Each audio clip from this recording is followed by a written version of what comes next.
Between 1750 and 1900, frontier families developed sophisticated protection systems that meant the difference between seeing another sunrise and becoming another frontier tragedy. With no police, no backup, and predators that could tear through cabin walls, every precaution mattered. One failed security measure, one moment of carelessness, and a family might not wake up at all. Here's what life was really like protecting your family on the American frontier. So, yeah, if these stories work for you, subscribe. And I'm curious, what time is it where you are? Comment below. Last week, someone from Canada said they listened during lunch breaks.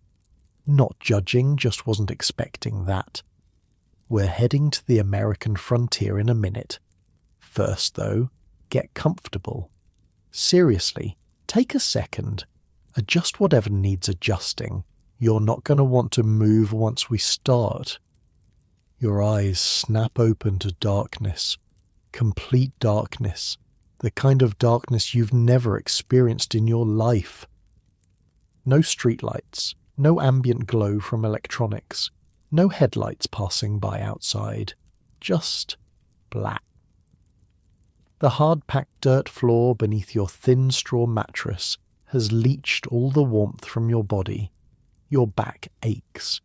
The single wool blanket barely keeps the chill away. Not like your cozy bed right now. Something woke you. A sound? A feeling? You're not sure, but every nerve in your body is firing, telling you something's wrong. This is life on the frontier in 1750. This is what it meant to protect your family when civilization was just a distant memory. Your name is Thomas Marshall. You've been on the Pennsylvania frontier for 3 years now. You, your wife Sarah, and your 3 children, Emma, 10, William, 8, and little James, 4. You strain your ears listening. There it is again. A twig snap. Your heart pounds. Could be a deer, could be a wolf, could be a Shawnee raiding party. Thomas, Sarah whispers beside you. She's awake too. Of course she is. Out here, sleep is never deep, never restful. Your body doesn't allow it. I heard it, you whisper back. Stay with the children. You can hear the wind creaking through the cabin walls. The cabin you built with your own hands using tools you carried over 200 miles from Philadelphia. The cabin that's supposed to keep your family safe. Think it's a bear? Sarah asks, her voice barely audible. You've had 2 bear encounters already this year. The last one tore through the smokehouse like it was made of paper. Bears can smell food from miles away. And they can tear through log walls if they're hungry enough. Maybe, you say, reaching for your Pennsylvania long rifle. The metal is cold against your fingers. Your powder horn hangs from a peg by the door, always ready. The kids are still asleep, small mercies. You sit up slowly, every sense heightened. This is what people back east don't understand. This constant vigilance, this waiting for death that might come at any moment. Oh, and get this, you can't just turn on a light to see what's happening. Your only options are to either open the door, possibly exposing yourself to whatever's out there, or light a candle, which takes precious time and makes you visible through the cabin's single window. Fun choices, right? Another sound. Closer this time. A low growl. Okay, so not a raiding party. But a wolf or bear isn't much better. Wolf, Sarah whispers, confirming your thoughts. You reach for your powder horn, moving carefully in the darkness. Your fingers find the familiar shape. You begin the loading process. Something you've done thousands of times. Something you could do in your sleep. And sometimes, like tonight, you practically are. Is it alone? Sarah asks. The real fear isn't a lone wolf, it's a pack. Wolves rarely attack humans, but in winter, when game is scarce, when they're desperate, they get bold, and it's been a hard winter. Don't know yet, you whisper. Your dog Burke sleeps by the door. He hasn't made a sound, which is strange. He usually alerts to wolves. You wonder if he's... Suddenly Burke lets out a low growl. His ears are up, his body tense. He smells more than one, Sarah says. You finish loading the rifle. The wolf outside growls again, and now you hear movement. Multiple sets of paws on frozen ground. Pack, you confirm. Sarah slides out of bed, moving to where the children sleep. Protection instinct. If wolves somehow break in, she'll place herself between them and the kids. This is the reality of frontier life. Every night could be your last. Every sound could mean death. You move to the small window, positioned high on the wall. You designed it that way, small enough that nothing large could enter, high enough to make it difficult for raiders to shoot in, but low enough that you could fire out if needed. Seems excessive until you realize that frontier families who didn't take these precautions often didn't survive their first year. Can you see anything? Sarah asks. You peer through the greased paper that serves as your window. No glass out here. Glass is a luxury for city folk. The moonlight provides just enough illumination to make out shapes. 3, maybe 4 wolves. Circling the cabin, Sarah makes a small, tight sound. She knows what this means. If the wolves are desperate enough to approach the cabin, they might try to get to the livestock pen, and your cow and 2 pigs are the difference between feeding your family this winter and starving. The pen will hold, you say, trying to sound confident. But will it? You built it strong, with logs sunk deep into the ground and lashed together. But wolves are clever, and desperate wolves are dangerous. We should have listened to the McGraths, Sarah says, built the noise alarms. The McGraths are your nearest neighbours 5 miles east. They've been on the frontier for 20 years. They hang gourds filled with pebbles from trees around their property. When disturbed by wind, animals or people, they make a rattling noise that serves as an early warning system. You thought it seemed silly when they suggested it. You're not laughing now. Burke's growling intensifies. Something's changed outside. You look again. The wolves have moved toward the livestock pen. They're testing the fence, looking for weaknesses. I need to scare them off, you say, reaching for the door. Sarah grabs your arm. Are you insane? It's 4 against 1. If they kill the cow, we won't make it to spring. It's a brutal calculation, but a real one. Your life versus your family's survival. At least fire from the window, she pleads. You nod. You position yourself at the window, aiming your rifle at the nearest wolf. The animal is gaunt, ribs showing. It's been a hard winter for everyone. You take a breath, aim, and fire. The blast is deafening in the small cabin. The children wake, startled and crying. The wolf you aimed at yelps and drops. The others scatter, but you know they might return. Did you get one? Sarah asks, trying to comfort little James, who's wailing in fear. I did. But they'll be back. And this is the truth of frontier life. The threats never truly go away. You just buy yourself time, another night of survival. We need better protection, you say, watching the wolves retreat into the forest. The McGraths are right. Sarah nods, rocking James. Tomorrow we'll start. Gourds with pebbles, trip lines round the perimeter. I'll clear more of the brush away, you add. 50 yards in all directions, no cover for anything to sneak up. Emma and William are huddled together, eyes wide with fear. They've seen this before, too many times for children so young. "Will they come back tonight, Pa?" William asks. "Maybe, but we'll be ready."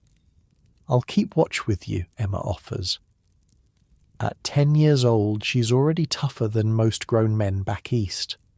"No, little one, you need your sleep, but tomorrow you can help me make the alarm systems." Emma nods, proud to be included. This is something city folk wouldn't understand either. On the frontier, children aren't just children. They're essential parts of the family security system. By age 8, most frontier children know how to load and fire a rifle. By 12, they're taking watch shifts. Your survival depends on everyone doing their part. You spent the rest of the night by the window, rifle reloaded, watching. The wolves don't return, but you know they're out there, waiting, hungry. As the first hint of dawn lightens the eastern sky, you finally relax slightly. Night is the most dangerous time. Most predators, animal and human, prefer the cover of darkness. "We made it," Sarah says softly, handing you a cup of water. "This time," you reply.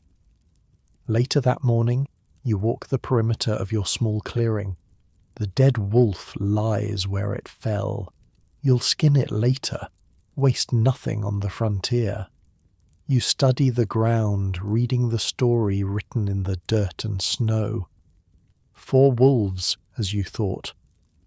They circled the cabin 3 times before approaching the livestock pen. They were testing, looking for weaknesses. "Pa! Pa!" William calls, running from the cabin. "Look what I found!" He's holding something in his hand. A small piece of shaped wood with notches cut into it.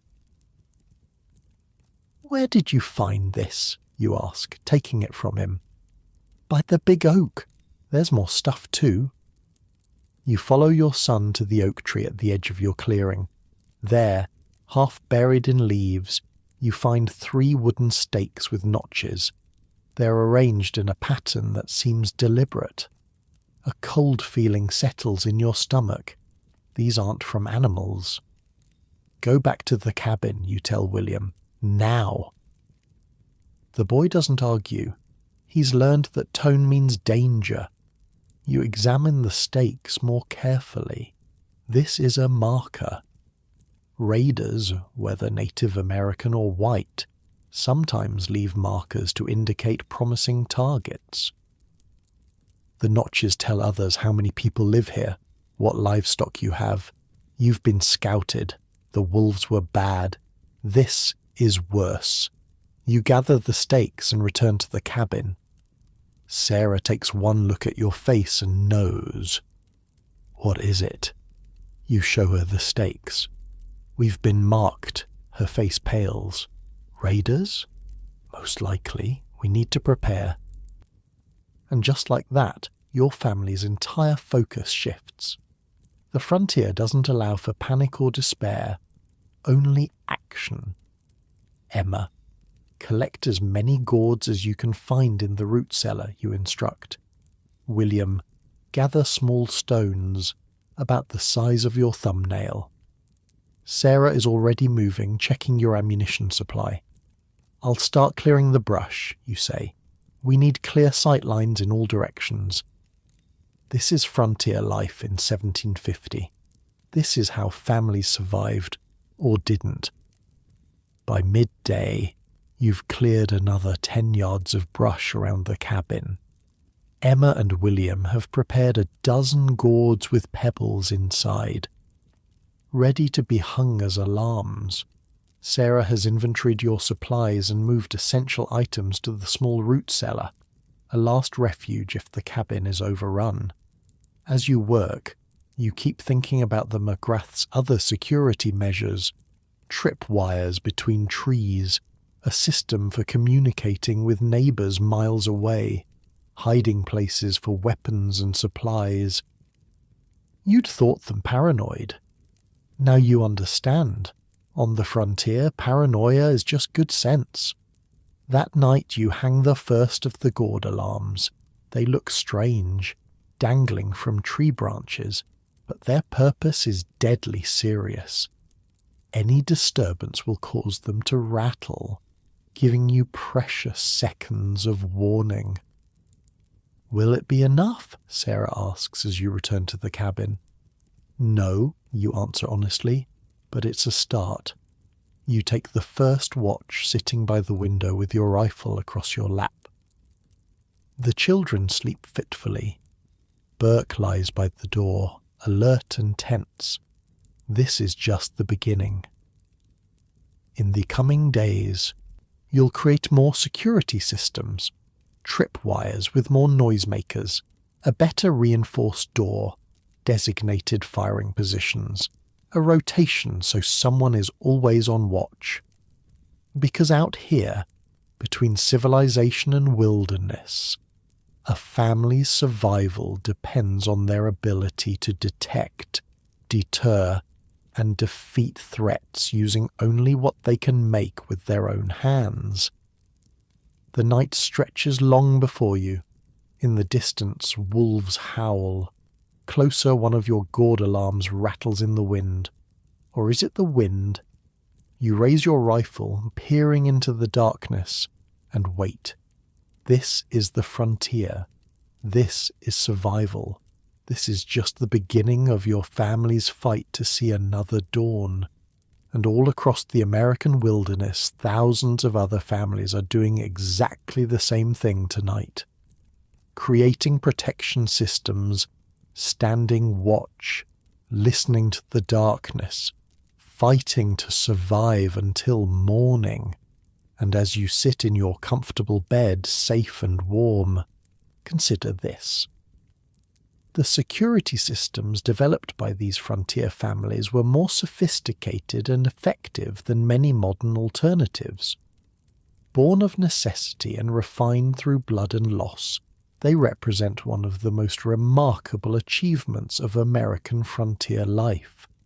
The ability to survive when everything, nature, other humans, even the land itself, seem determined to destroy you.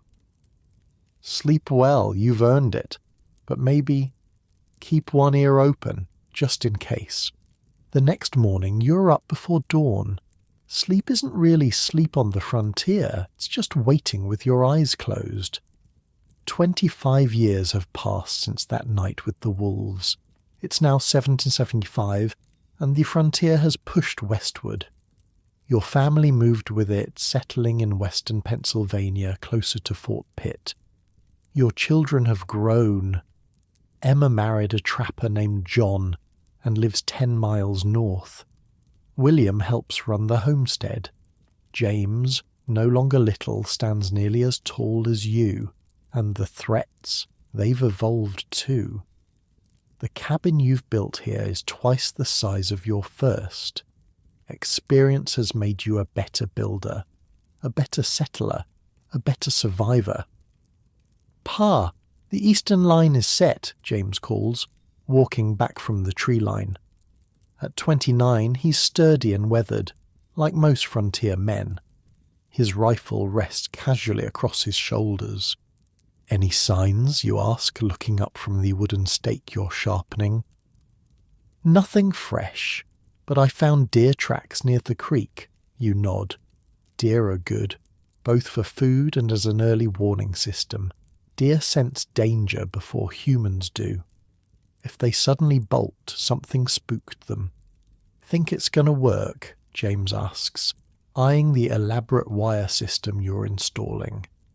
"McGrath swore by it before he died," you say. Funny how things come full circle. 25 years ago, the McGraths taught you about gourd alarms. Now you're the old-timer implementing security systems the younger settlers haven't even thought of. Seems like a lot of work for something that might never happen, Sarah says, joining you outside. Her hair has gone grey, her face lined by sun and worry, but she's still strong, still vigilant. That's the point, you say. If it works right, nothing happens. Your security systems have expanded dramatically over the years. The simple gourd alarms have been supplemented with an intricate network of trip wires, thin cords strung between trees at ankle height, connected to more elaborate noisemakers, tin cans with pebbles, metal pieces that clang together. Remember the Carter family, you ask? 3 miles east of our old place? Sarah's face darkens. All 6 of them, gone in one night. No alarm system, you say simply. William emerges from the cabin, rifle in hand. Northeast perimeter is quiet, he reports. Your family has developed a watch rotation system. 4 4-hour shifts throughout the night split between you, William, James, and Sarah. No one pulls consecutive shifts. A tired guard is a useless guard. Burke's son is acting funny, William adds, referring to your current dog, named after your first. Keep staring south. You all pause, looking toward the dog. He's standing stiff-legged at the edge of the clearing, ears forward, focused on something you can't see. Could be nothing, James says. Could be something, you counter. That's the reality of frontier life. Everything could be nothing. Everything could be death approaching. I'll check the south line, William volunteers, already moving. Your tripwire system forms a perimeter roughly 50 yards from the cabin in all directions. Beyond that, you've cleared another 50 yards of brush and small trees, creating what military men call a kill zone. Any approach to your cabin requires crossing open ground. Should we bring in the livestock? Sarah asks. You have more now. 4 cows, a dozen chickens, 2 horses, and 6 pigs. Enough that raiders might consider it worth their while. Not yet, you decide, but be ready. Inside the cabin, your newest security addition waits. A simple system of pulleys that allows the heavy wooden bar to be dropped across the door from a distance. If you're outside and spot danger, you can run for the cabin and secure the door without having to stop and lift the heavy bar into place. It sounds like a small thing until you're running for your life with raiders 20 yards behind you. Pa! William's voice carries from the south edge of your property. Not panicked, but urgent. You and James grab your rifles and move quickly toward him. Sarah stays by the cabin, her own rifle ready. Another lesson learned over decades: never leave your fallback position undefended. William is crouched by a large oak tree when you reach him. He points to the ground. Moccasin prints. 5, maybe 6 men. Your stomach tightens. How old? Fresh. Last few hours. You examine the prints. They're deep. The men are carrying heavy loads.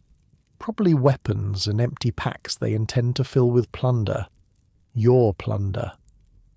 They're scouting, you say. They'll be back tonight. Shawnee? James asks. You shake your head. Delaware, most likely. See the pattern on this print? Their moccasins have a different cut.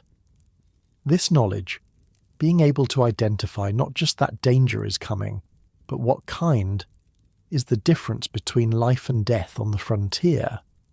What's the plan? William asks. You consider your options. You could abandon the cabin, gather what you can carry and head for Fort Pitt. You could try to mount a defense with just the 4 of you, or you could call for help. James, ride to the Thornton place, you decide. Tell them we've spotted Delaware scouts. If they're hitting us, they might hit others. The Thorntons live 5 miles west. Beyond them are the Clarks. and beyond them, the Millers, an informal network of frontier families ready to come to each other's aid. "What about Emma?" Sarah asks when you return to the cabin. "William will ride north and warn her and John after we finish setting the wires." Inside the cabin, you gather around the table, rough-hewn oak that doubles as a defensive barrier if the cabin is breached. You can flip it on its side for cover. "We have maybe 6 hours of daylight left," you say. "We need to finish the south line, bring in the livestock, and prepare the cabin." The preparations are methodical, refined over 25 years of frontier living. James rides for the Thorntons. You and William complete the tripwire system on the south edge of your property, adding extra noisemakers. Sarah brings the animals into the inner pen, the one directly adjacent to the cabin, with walls built from logs as thick as a man's thigh. By late afternoon, William has ridden to warn Emma and John. You've positioned extra weapons around the cabin, your long rifle by the north window, a fowling piece loaded with buckshot by the south, pistols by the east and west, axes and knives placed strategically throughout. "The signal horn?" Sarah asks. You nod. "Ready by the door." Another part of your defense system, a bullhorn that can be heard for miles. 3 short blasts means raiders. A continuous blow means fire. 2 long blasts means all clear. The security systems you've developed aren't just about physical protection. They're about communication, coordination. The frontier isn't kind to lone wolves. As dusk approaches, William returns. Emma and John are warned. They're bringing their children to the Caldwell place for the night. Safety in numbers. You nod, satisfied. Emma has 4 children now. Your grandchildren. The oldest is 12. The youngest just 3. They're the future you're fighting to protect. Darkness falls across the frontier. Your family takes positions. You at the north window, William at the south, James at the east. Sarah moves between the west window and the children's sleeping area, which has been reinforced with extra logs to create a final fallback position. The first few hours pass in tense silence. "Maybe they won't come," James whispers at one point. "They'll come," you say. "You've been on the frontier too long to believe in reprieves." Around midnight the first alarm sounds. A rattling from the south perimeter. Then silence. "They've found the tripwires," William says. "They'll be more careful now." Another hour passes. The dog growls softly, staring at the south wall. Then, a flash of movement in the moonlight, a shadow detaching itself from the tree line. Then another, and another. "I count 5, James whispers. 6, William corrects. "There's one by the big elm." You watch as the raiders pause at the edge of the cleared area. They've realized they'll have to cross 50 yards of open ground to reach the cabin. They're reconsidering. Good. That's the purpose of clearing the brush. Make them think twice. The raiders confer among themselves. Then they begin to spread out, circling the cabin. They're looking for a blind spot, you say, a way to approach under cover. This is why your windows are positioned to cover all approaches. No blind spots. "What if they wait us out?" James asks. "They won't," you answer. "Raiders don't have patience. They want quick targets.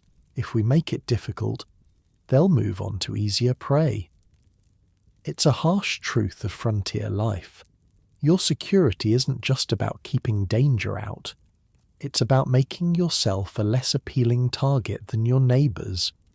The Darwinian reality no one talks about back east. The minutes stretch into another hour. The raiders haven't retreated, but they haven't advanced either. They're probing, looking for weaknesses. Suddenly, Burke's son begins barking furiously at the north wall. They're splitting up, you realize? Trying to divide our attention. This is why you train for coordinated defense, why each family member has assigned positions and responsibilities. Hold positions, you order. They're testing us. The dog continues barking. Through your window you can see two figures attempting to approach from the north. They freeze when the dog alerts. Then chaos erupts. A flaming arrow arcs through the night, landing on the cabin roof. "Fire!" Sarah shouts. Before panic can set in, William is already moving. He grabs the water bucket positioned by the ladder, part of your fire defense system. He's up the ladder and onto the roof in seconds, dousing the flames before they can spread. This is what preparation looks like. This is why you drill for different threats. The raiders, seeing their fire attack fail, change tactics. 3 rush the south wall while the others provide covering fire. "South!" you shout, and James shifts to support William. Rifle fire erupts from the cabin. 1 raider falls. The others retreat to the tree line. "They'll try again," you say. "Different angle." And they do, this time attempting to reach the livestock pen. If they can't breach the cabin, they'll settle for stealing your animals. But the inner pen is built like a fortress, with firing ports that allow you to defend the animals without exposing yourselves. James fires through one such port, and another raider clutches his leg, dragging himself back toward the trees. 2 down, James says grimly. The night continues this way. Probing attacks, defensive fire, retreats. A deadly dance perfected over generations of frontier conflict. Finally, as the eastern sky begins to lighten, the raiders withdraw. They've lost 2 men injured, gained nothing, and dawn is approaching, eliminating their cover of darkness. "They're gone," William says after 30 minutes of silence. "For now, you amend." As the sun rises, you examine your defences. The tripwires worked, alerted you to their initial approach. The cleared ground forced them to hesitate. The coordinated defence prevented them from finding a weak point. "We should reinforce the roof," William suggests. "More fire protection." You nod. "And we need better positions to defend the north wall." This is how frontier security evolved, through blood and fire and midnight attacks, through constant refinement, through the harsh tutelage of survival. Later that day, riders appear from the west, the Thorntons and Clarks coming to check on you after hearing from James. "Saw tracks of a raiding party heading south," Robert Thornton says. "Looks like they hit you and moved on." "Tried to," you correct. "Didn't get past the outer perimeter." Robert nods approvingly. "Those tripwires you showed me last month. Think I'll be setting those up myself now." Knowledge spreads across the frontier this way, family to family, homestead to homestead. The security innovations of one become the survival tools of many. By 1800, frontier families across the American wilderness have developed integrated security systems far more sophisticated than anything found in eastern cities. Not just physical barriers, but early warning networks, communication systems, cooperative defense agreements between families spread across miles of wilderness.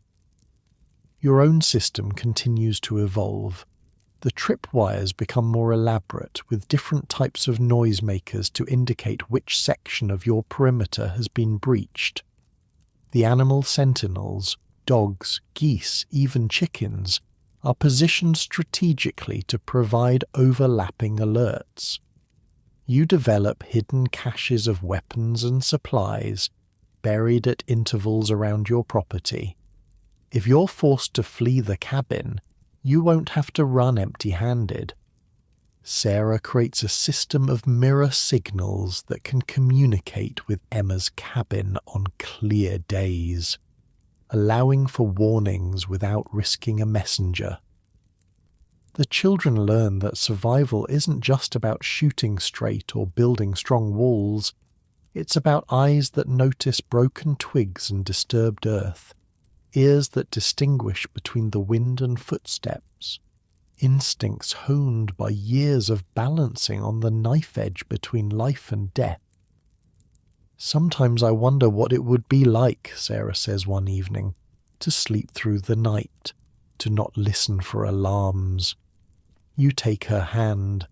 After 30 years on the frontier, it's weathered and calloused like your own. Folks back east sleep different, you agree, but they don't hear things the way we do, don't see things, don't survive things, she adds softly. In 1800, as a new century dawns, your family stands as testament to the remarkable human capacity for adaptation, for creating security from nothing but ingenuity and determination, for turning wilderness into home, no matter how hostile.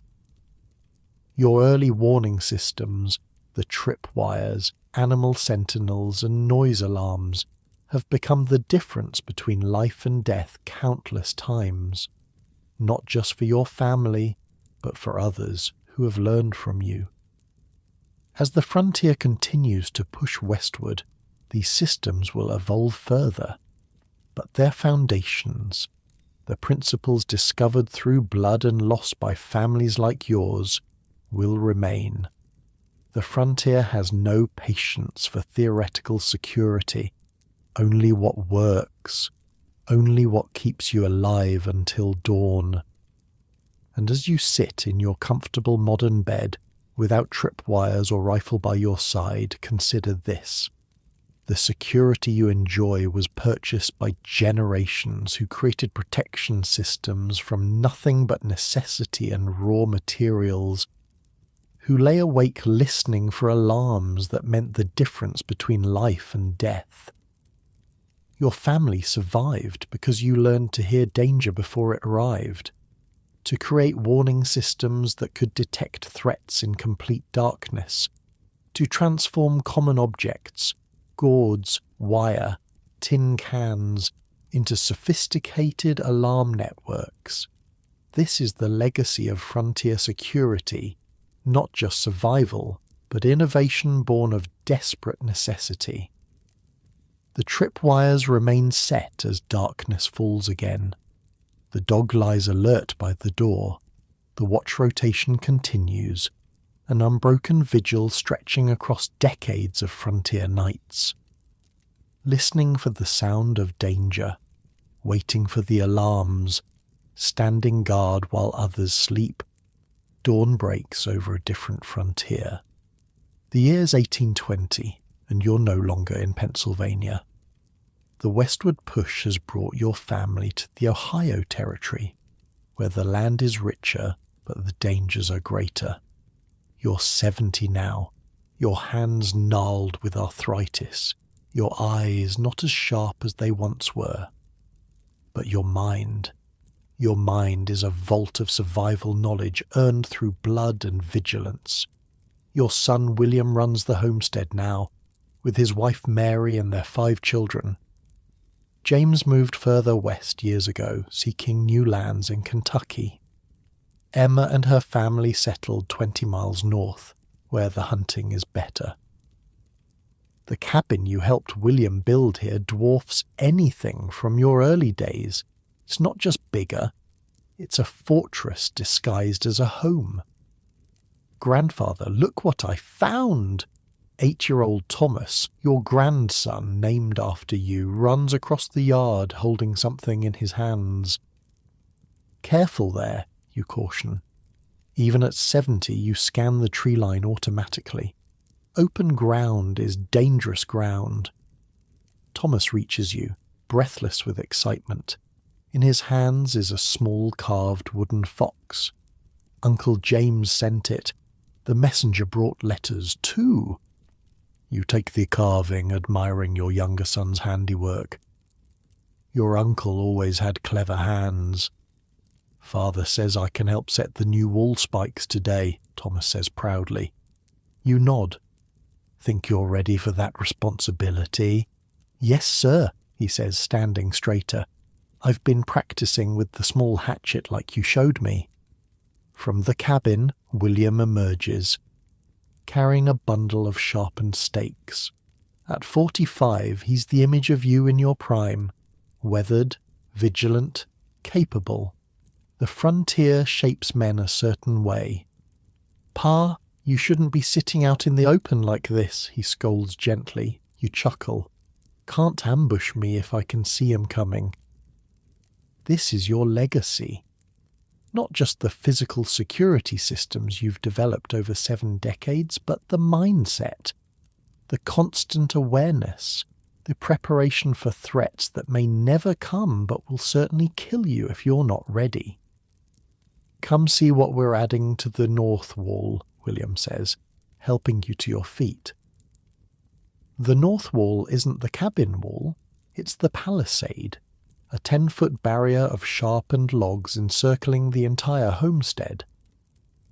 Within this outer perimeter sits the cabin, the barn, the smokehouse, the workshop, and most importantly, the well.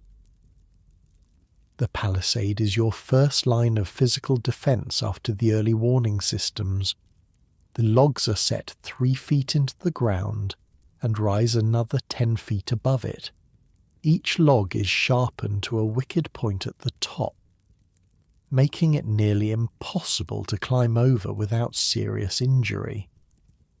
William leads you to where a section of the north wall is being reinforced. Your grandsons, John, just 14, and Benjamin, just 12, are digging holes for new support posts. We're adding the iron spikes you suggested, William explains. Managed to trade for 30 of them when I was in Colombia last month. The iron spikes, another innovation. Salvaged from broken wagon parts and farm implements, they're mounted horizontally through the palisade logs, creating wicked protrusions that would tear the flesh of anyone trying to climb or break through. Got the idea from an old fort design, you tell Thomas, who listens with wide eyes. Iron's scarce out here, but it's worth using for security. Why not just make the wall higher, Thomas asks. William ruffles his son's hair. What happens to higher walls in high winds, son? They fall over easier, Thomas answers, repeating a lesson he's obviously heard before. That's right. Better a 10-foot wall that stands than a 15-foot wall that fails. This practical wisdom, passed from generation to generation, is what keeps frontier families alive. Not theory, but hard-earned experience. You watch as your grandsons work, remembering when William was their age, helping you set tripwires in Pennsylvania. Now he's teaching his own sons. The knowledge flows down, refined with each generation. Show me the new workshop security, you say. William nods, leading you across the compound. The family workshop sits near the eastern edge of the palisade, a sturdy log structure where tools, weapons, and farm implements are stored and repaired. Finally put in that reinforced door you've been harping about, William says with a grin. The door is a masterpiece of frontier engineering, 3 inches thick, made from oak planks cross-braced with iron bands. The hinges are set on the inside, making them impossible to access from outside.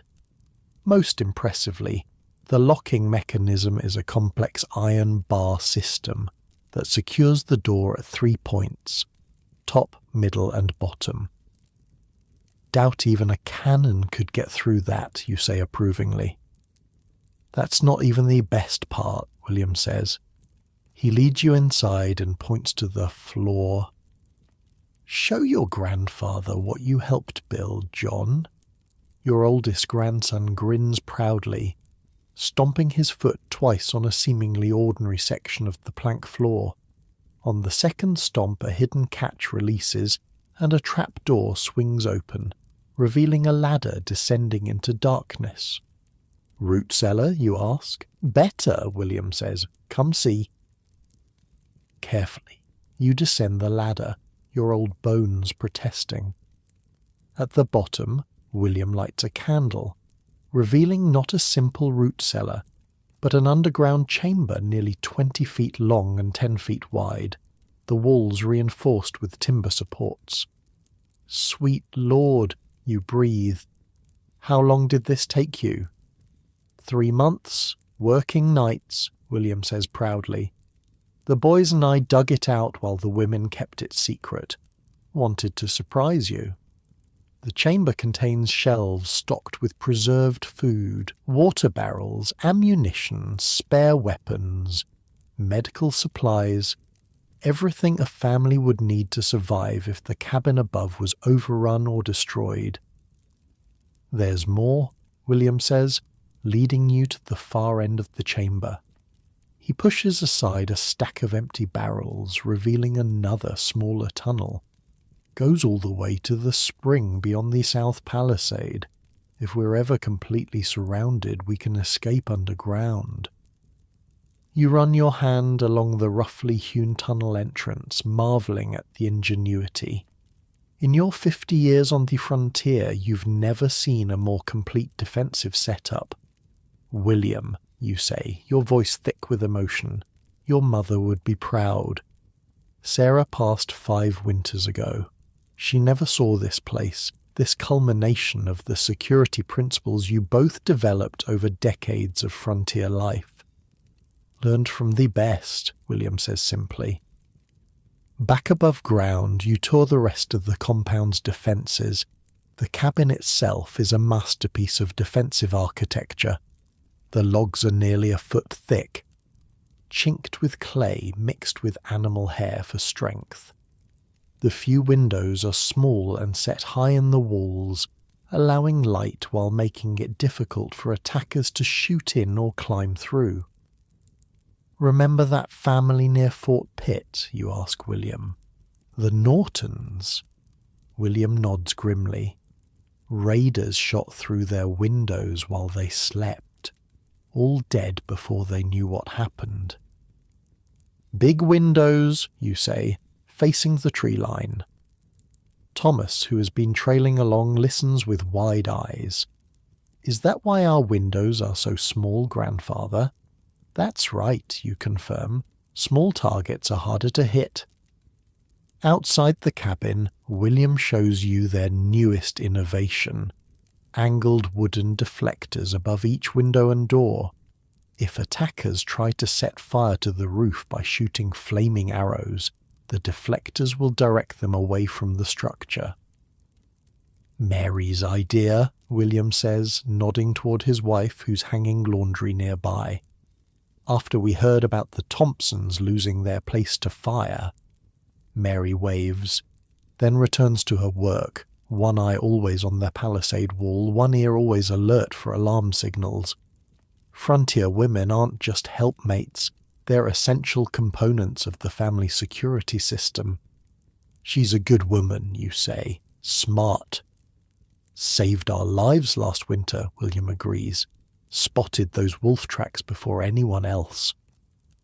You continue your inspection, noting with approval the carefully planned defensive zones within the palisade. The family has created layered defenses, obstacles that force any attackers who breach the outer wall to move through predetermined areas where defenders have clear shots from multiple positions. Fallen logs, deliberately placed thorn bushes, even carefully arranged wood piles. Everything serves dual purposes, resources for daily life and obstacles for defense. What about the livestock pen, you ask? William leads you to the western edge of the compound, where a sturdy enclosure houses the family's most valuable mobile assets: 4 horses, 6 cows, a dozen pigs, and a flock of chickens and geese. The pen is a fortress in its own right. Logs sunk deep into the ground, reinforced gate, and most importantly, a covered passage connecting it directly to the main cabin. If there's a raid, we can bring the animals in without exposing ourselves, William explains, or at least defend them without having to cross open ground. You nod approvingly. Livestock represents more than food. They're the difference between prosperity and starvation, between having trade goods and having nothing. On the frontier, a family's animals are worth killing to protect. Water, you ask, moving to your next concern. William grins. Best part of the whole setup. He leads you to what appears to be a small storage shed near the centre of the compound. Inside, however, is a hand-dug well, a precious resource that ensures the family can withstand even prolonged sieges without leaving the safety of the palisade. 30 feet down to hit good water, William says proudly. Took almost a year of digging after work. The well is covered and protected, with a simple pulley system to raise and lower buckets. More importantly, it's positioned where it can be accessed from multiple defensive positions without exposure. If raiders breach the palisade, we can still get to water without leaving the cabin, William explains. This attention to detail, planning for scenarios where even your first and second defensive layers have failed, is what separates survivors from victims on the frontier. As evening approaches, you watch the family's security protocols snap into place with practiced efficiency. The youngest children bring in smaller livestock. Teenagers check tripwires and alarm systems. Adults verify that weapons are loaded and positioned at defensive points. By nightfall, the compound is secure, a small island of safety in a vast wilderness of potential threats. After dinner, you sit by the fire, whittling a small toy as your grandchildren gather around. "Tell us about the old days, grandfather," Benjamin pleads. "About the first cabin." You chuckle. That old place wasn't much more than a shack compared to this fortress. "Did it have a palisade?" Thomas asks. "No palisade, no workshop, no hidden tunnels," you reply. "Just 4 walls, a roof, and danger all around." "How did you survive?" John asks, genuinely puzzled. To these children, born into a world of layered defenses and security protocols, the idea of a cabin without protections is almost unimaginable. "We learned," you say simply. "Every attack, every near miss, every tragedy, we learned and improved." "Like when the Millers lost their place?" Benjamin asks. You nod solemnly. "The Millers didn't reinforce their door. Raiders broke through in seconds. After that, everyone on the frontier started using crossbars and iron hinges." "And the Campbells?" John prompts. He's heard these stories before, cautionary tales passed down as survival lessons. "The Campbells built their cabin too close to the tree line," you explain. "Raiders could approach under cover right up to their walls. That's why we clear 50 yards in all directions." This is how frontier knowledge spreads, through stories of success and failure, life and death. The education is harsh but effective. "Is that why the Morrison family moved their cabin last summer?" Thomas asks. William nods. Smart of them to realise their mistake before it cost them. Later, as the children are put to bed, you sit with William on the cabin's small porch, itself a defensive position. with thick log rails that can serve as cover during an attack. Sometimes I wonder if we're being excessive, William admits quietly.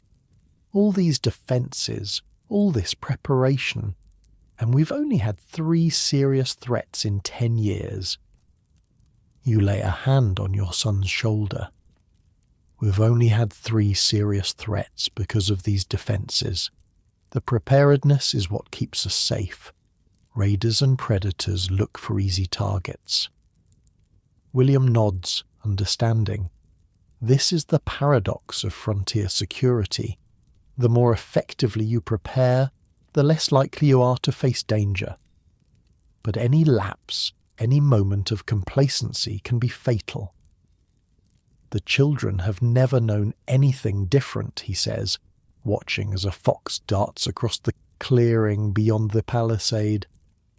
To them, tripwires and reinforced doors are just normal. That's how it should be, you reply. The knowledge becomes instinct, second nature. As night deepens, you retire to your small room, a space William insisted on adding to the cabin just for you. Through the tiny window, you can see the stars above the palisade wall. You think about how far frontier security has come in your lifetime, from simple cabins vulnerable to any passing threat, to these sophisticated compounds with layered defences and contingency plans. You think about the thousands of families across the expanding American frontier, each developing their own protection systems, each learning, sometimes through tragedy, how to survive in a land where danger can come from any direction.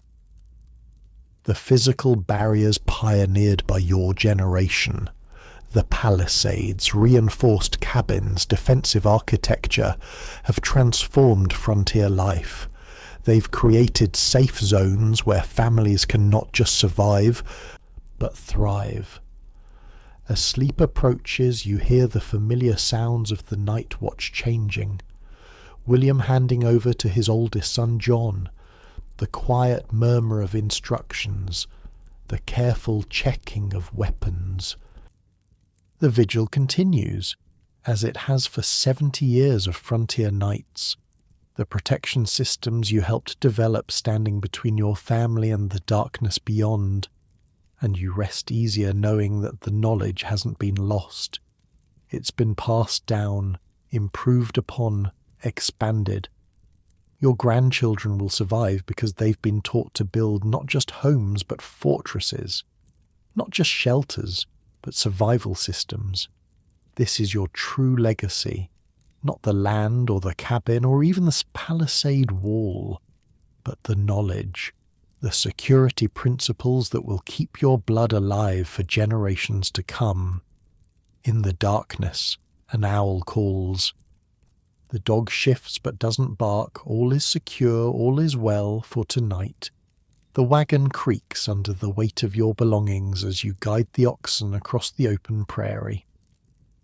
The year is 1835, and the American frontier has pushed beyond Ohio, through Indiana, and into the Illinois Territory. You're Thomas Marshall, named after your grandfather, and at 23, you're leading your own family west. Your wife Rebecca sits beside you, one hand resting protectively on her swollen belly. Your first child due in less than a month. You sure about this spot? Your father William asks, riding alongside on his bay mare.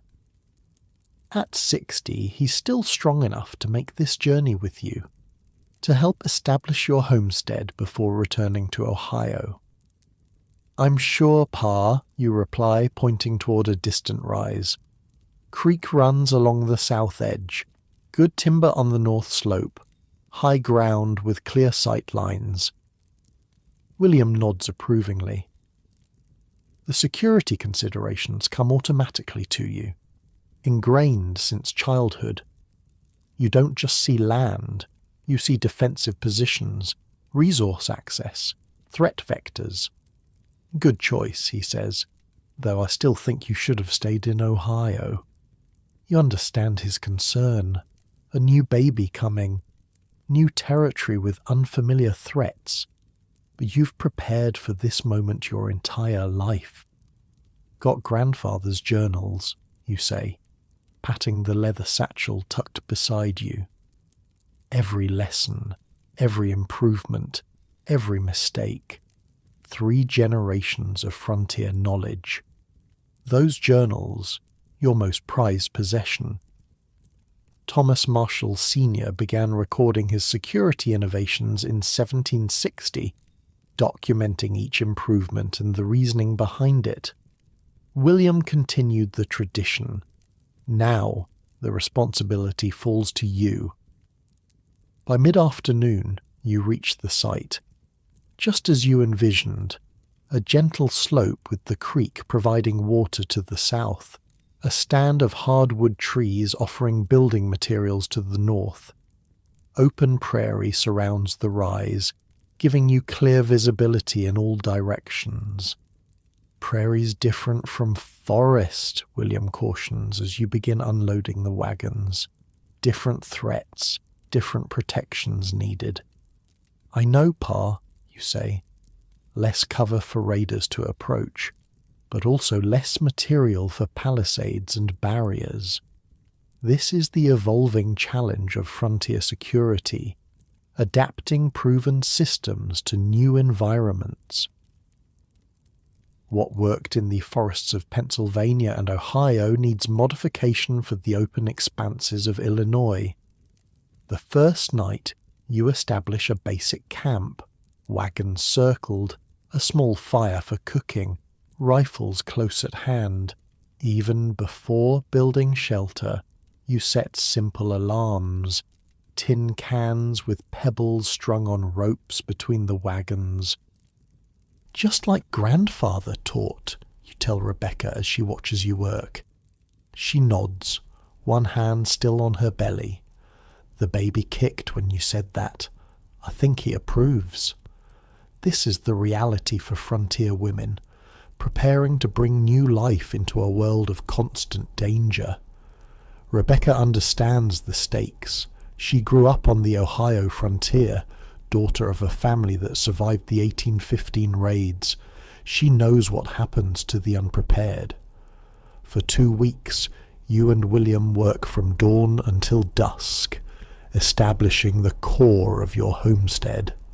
The cabin rises log by log, each placement strategic, each design element serving security as well as shelter. Unlike the eastern frontier, where massive trees provided logs a foot or more thick, the prairie offers smaller timber. You compensate by using double wall construction, 2 thin walls with packed earth between them. Raiders can shoot through a single log wall out here, William explains as you work, but they can't shoot through 3 feet of packed earth. By the time the cabin walls stand 8 feet high, ready for roof beams, you've already implemented multiple security innovations. Show me the water system again, William says one evening. You lead him to the stone-lined pit dug beneath what will be the cabin's main room.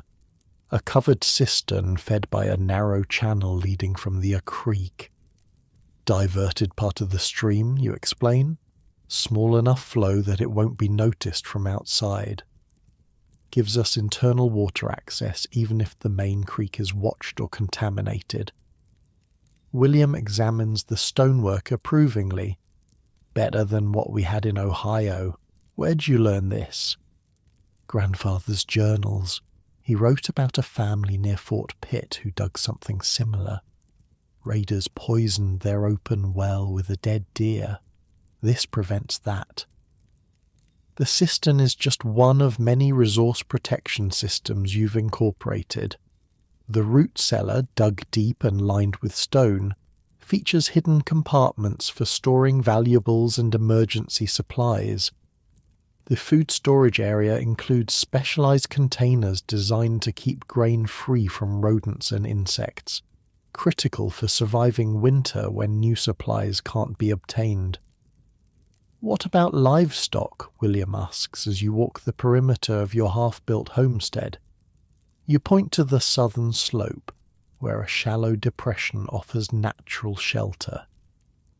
Barn and pens will go there, below the sight line of the cabin, so raiders can't use the structures for cover during an attack. And if the livestock are targeted first, firing platforms, you explain, pointing to the partially built extensions on the south corners of your cabin. Clear shots to the entire livestock area without exposing the defender.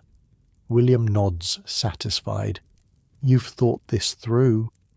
Had good teachers. As the days pass, Rebecca helps where she can despite her advanced pregnancy. She sews heavy canvas curtains for the windows, thick enough to stop arrows, with small flaps that can be opened for firing positions. "My mother made these for our cabin back home," she explains as she works, after the Wilson family was killed through their windows. Even while preparing for new life, she thinks in terms of protection. It's the frontier mindset, where joy and danger, creation and destruction, exist side by side.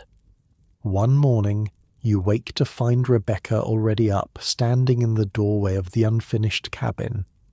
"Riders," she says quietly, pointing west. You grab your rifle and join her. 3 horsemen moving slowly along the creek, still a mile distant. "Get Pa," you tell her, then the ammunition box. William joins you moments later, his experienced eyes assessing the approaching riders. "Not moving like raiders," he says after watching for several minutes. "Too open, too slow." "Settlers?" you guess. "Maybe, or scouts." You position yourselves strategically. You at the front of the cabin, William circling to approach from the flank if needed, Rebecca inside with the loaded fowling piece, its spread of buckshot a last line of defence. The riders spot your cabin and approach directly. As they draw closer, you can make out a man about your age, an older man, and a boy of perhaps 15. "Hello, the cabin," the lead rider calls, stopping a respectful distance away. "State your business," you respond, rifle visible but not aimed. "Name's Michael Cooper. This is my father James and my son Daniel. We're settling 3 miles west. Saw your smoke and thought to introduce ourselves." You lower your rifle slightly but remain cautious. Frontier courtesy demands hospitality, but frontier survival demands verification. "Thomas Marshall," you reply, "my father William and my wife Rebecca." The older Cooper nods toward William, who has emerged from his flanking position. "Smart man, covering your son's blind side. You folks been on the frontier long?" 3 generations, William answers. Something passes between the older men, a recognition of shared experience, shared knowledge. "We came up from Kentucky," James Cooper explains. "Lost our place there to raiders 2 years back. Building stronger this time." This exchange of security credentials is common on the frontier, establishing that both families understand the stakes, that neither is likely to become a liability to the other. You invite the Coopers to water their horses, and over a simple meal, the conversation turns to mutual protection. "Planning a sod barricade around the whole place," Michael explains, describing his family's security plans. "Can't get good timber where we are." "Sod works if it's high enough," William agrees. "How are you handling water access?" The conversation flows easily, specific techniques, materials, defensive positions, not theory, but practical knowledge earned through experience. "Thought about a joint signal system," James Cooper suggests. 3 miles is close enough for fire signals at night, smoke by day, you nod. Was planning to build a signal platform once the cabin was finished. Our place sits higher, Michael adds. Better visibility. We get a platform up. We could relay signals from further west too. This is how frontier security networks form, family by family, homestead by homestead, creating mutual protection systems that extend the effective range of each family's security. By the time the Coopers depart, you've established the basics of a cooperative defense agreement, shared signals, warning systems, even rough plans for mutual aid in case of major threats. Good people, William says, watching them ride away. Smart. Cooper mentioned others settling along the creek, you note. Might have enough families for a proper community defense plan by next spring. William nods approvingly. You're thinking right. Individual security only goes so far. As autumn approaches, your homestead takes final shape. The cabin is complete, double-walled, with firing positions covering all approaches. The barn and livestock pens are established on the southern slope, positioned for both protection and visibility from the cabin. Most importantly, you've implemented the strategic resource placement your grandfather first pioneered, ensuring that food, water, tools, and weapons remain accessible even if parts of your homestead are compromised. Water, food, and fire, William says one evening, sitting by the hearth as you make final preparations for winter. Those are what kill you if your outer defences fail. I remember the stories, you say. The Harmons who repelled raiders but lost everything to fire. The Williams family who had plenty of ammunition but no accessible water during a siege. Rebecca, her pregnancy now in its final days, joins the conversation. My mother always said security isn't just keeping danger out. It's making sure you can survive even when it gets in. This wisdom, accumulated across 3 generations of frontier living, shapes every aspect of your homestead design. The water cistern protected beneath the cabin floor, the hidden food caches, the fire prevention systems, clay-lined chimneys, buckets always filled, roof designs resistant to flaming arrows, even your workshop, the space where tools and weapons are maintained, has been positioned strategically with its own defensive features and escape route. Show me the tool security again, William requests. You lead him to the small workshop attached to the north side of the cabin.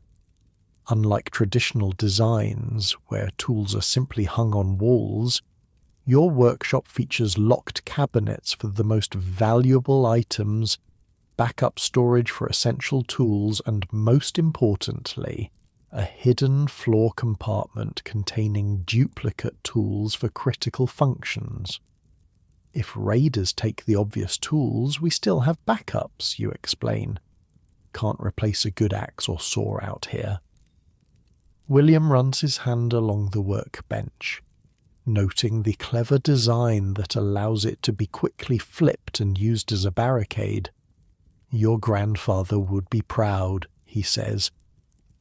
He always said tools were as important to protect as weapons, can't survive without them.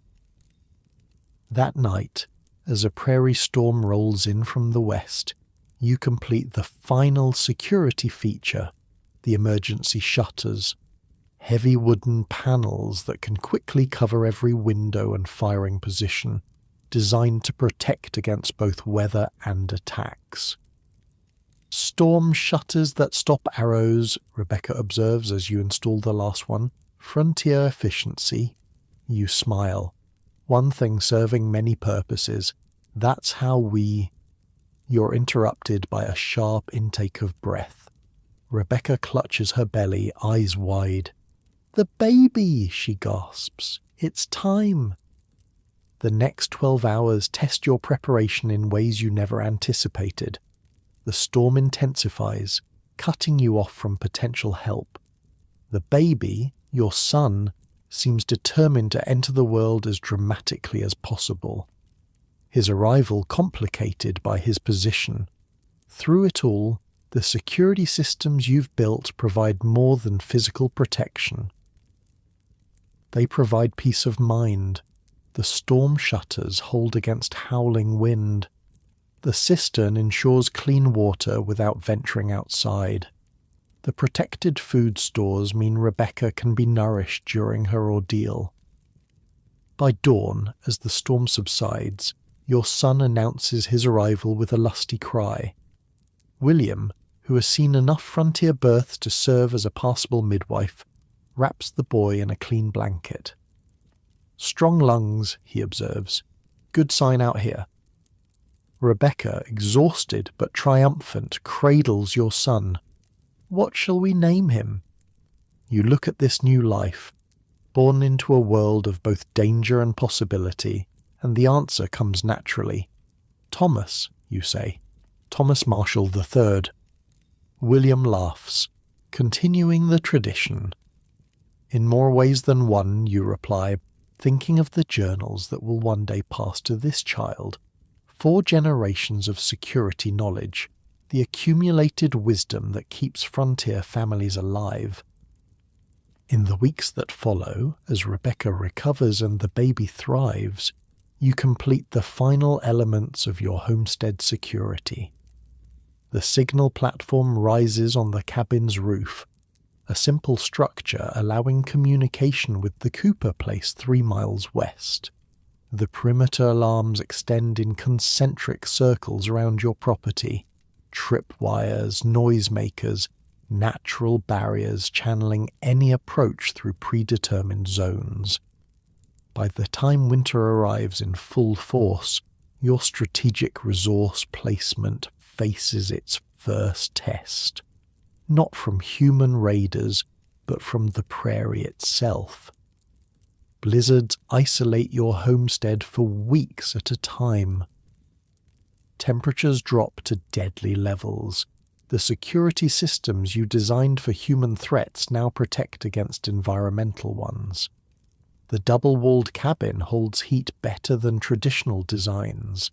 The protected cistern ensures water even when the creek freezes solid. The livestock shelter, built into the southern slope, shields animals from killing winds. Different threats, same principles, William observes. During one particularly brutal storm, identify what can kill you, create systems to prevent it, have backups for when those systems fail. As winter gives way to spring, William prepares to return to Ohio. His assistance in establishing your homestead has been invaluable, but his own family, your brothers and their children, awaits his return.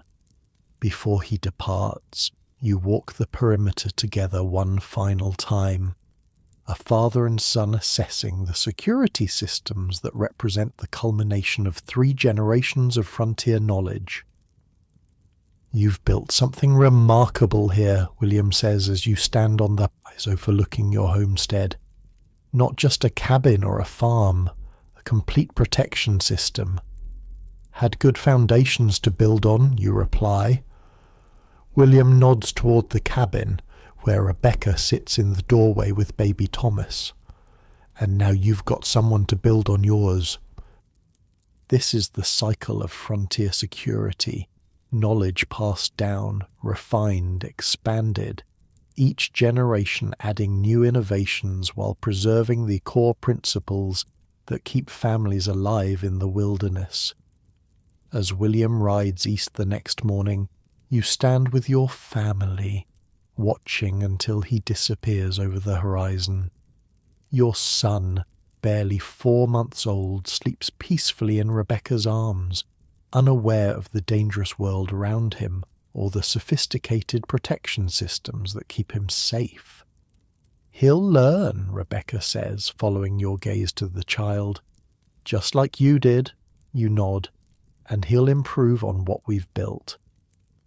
Find better ways. By 1850, as your son grows into a boy of 15, the frontier around you has transformed. The isolated homesteads have become a scattered community. The mutual protection networks have expanded to include a dozen families. The strategic resource placement pioneered by your grandfather has evolved into community-wide systems. What hasn't changed is the fundamental truth that shaped 3 generations of your family's approach to frontier life. Security isn't just about keeping danger out. It's about ensuring you can survive even when it gets in. Water, food, tools, weapons, all positioned for access even during the worst scenarios.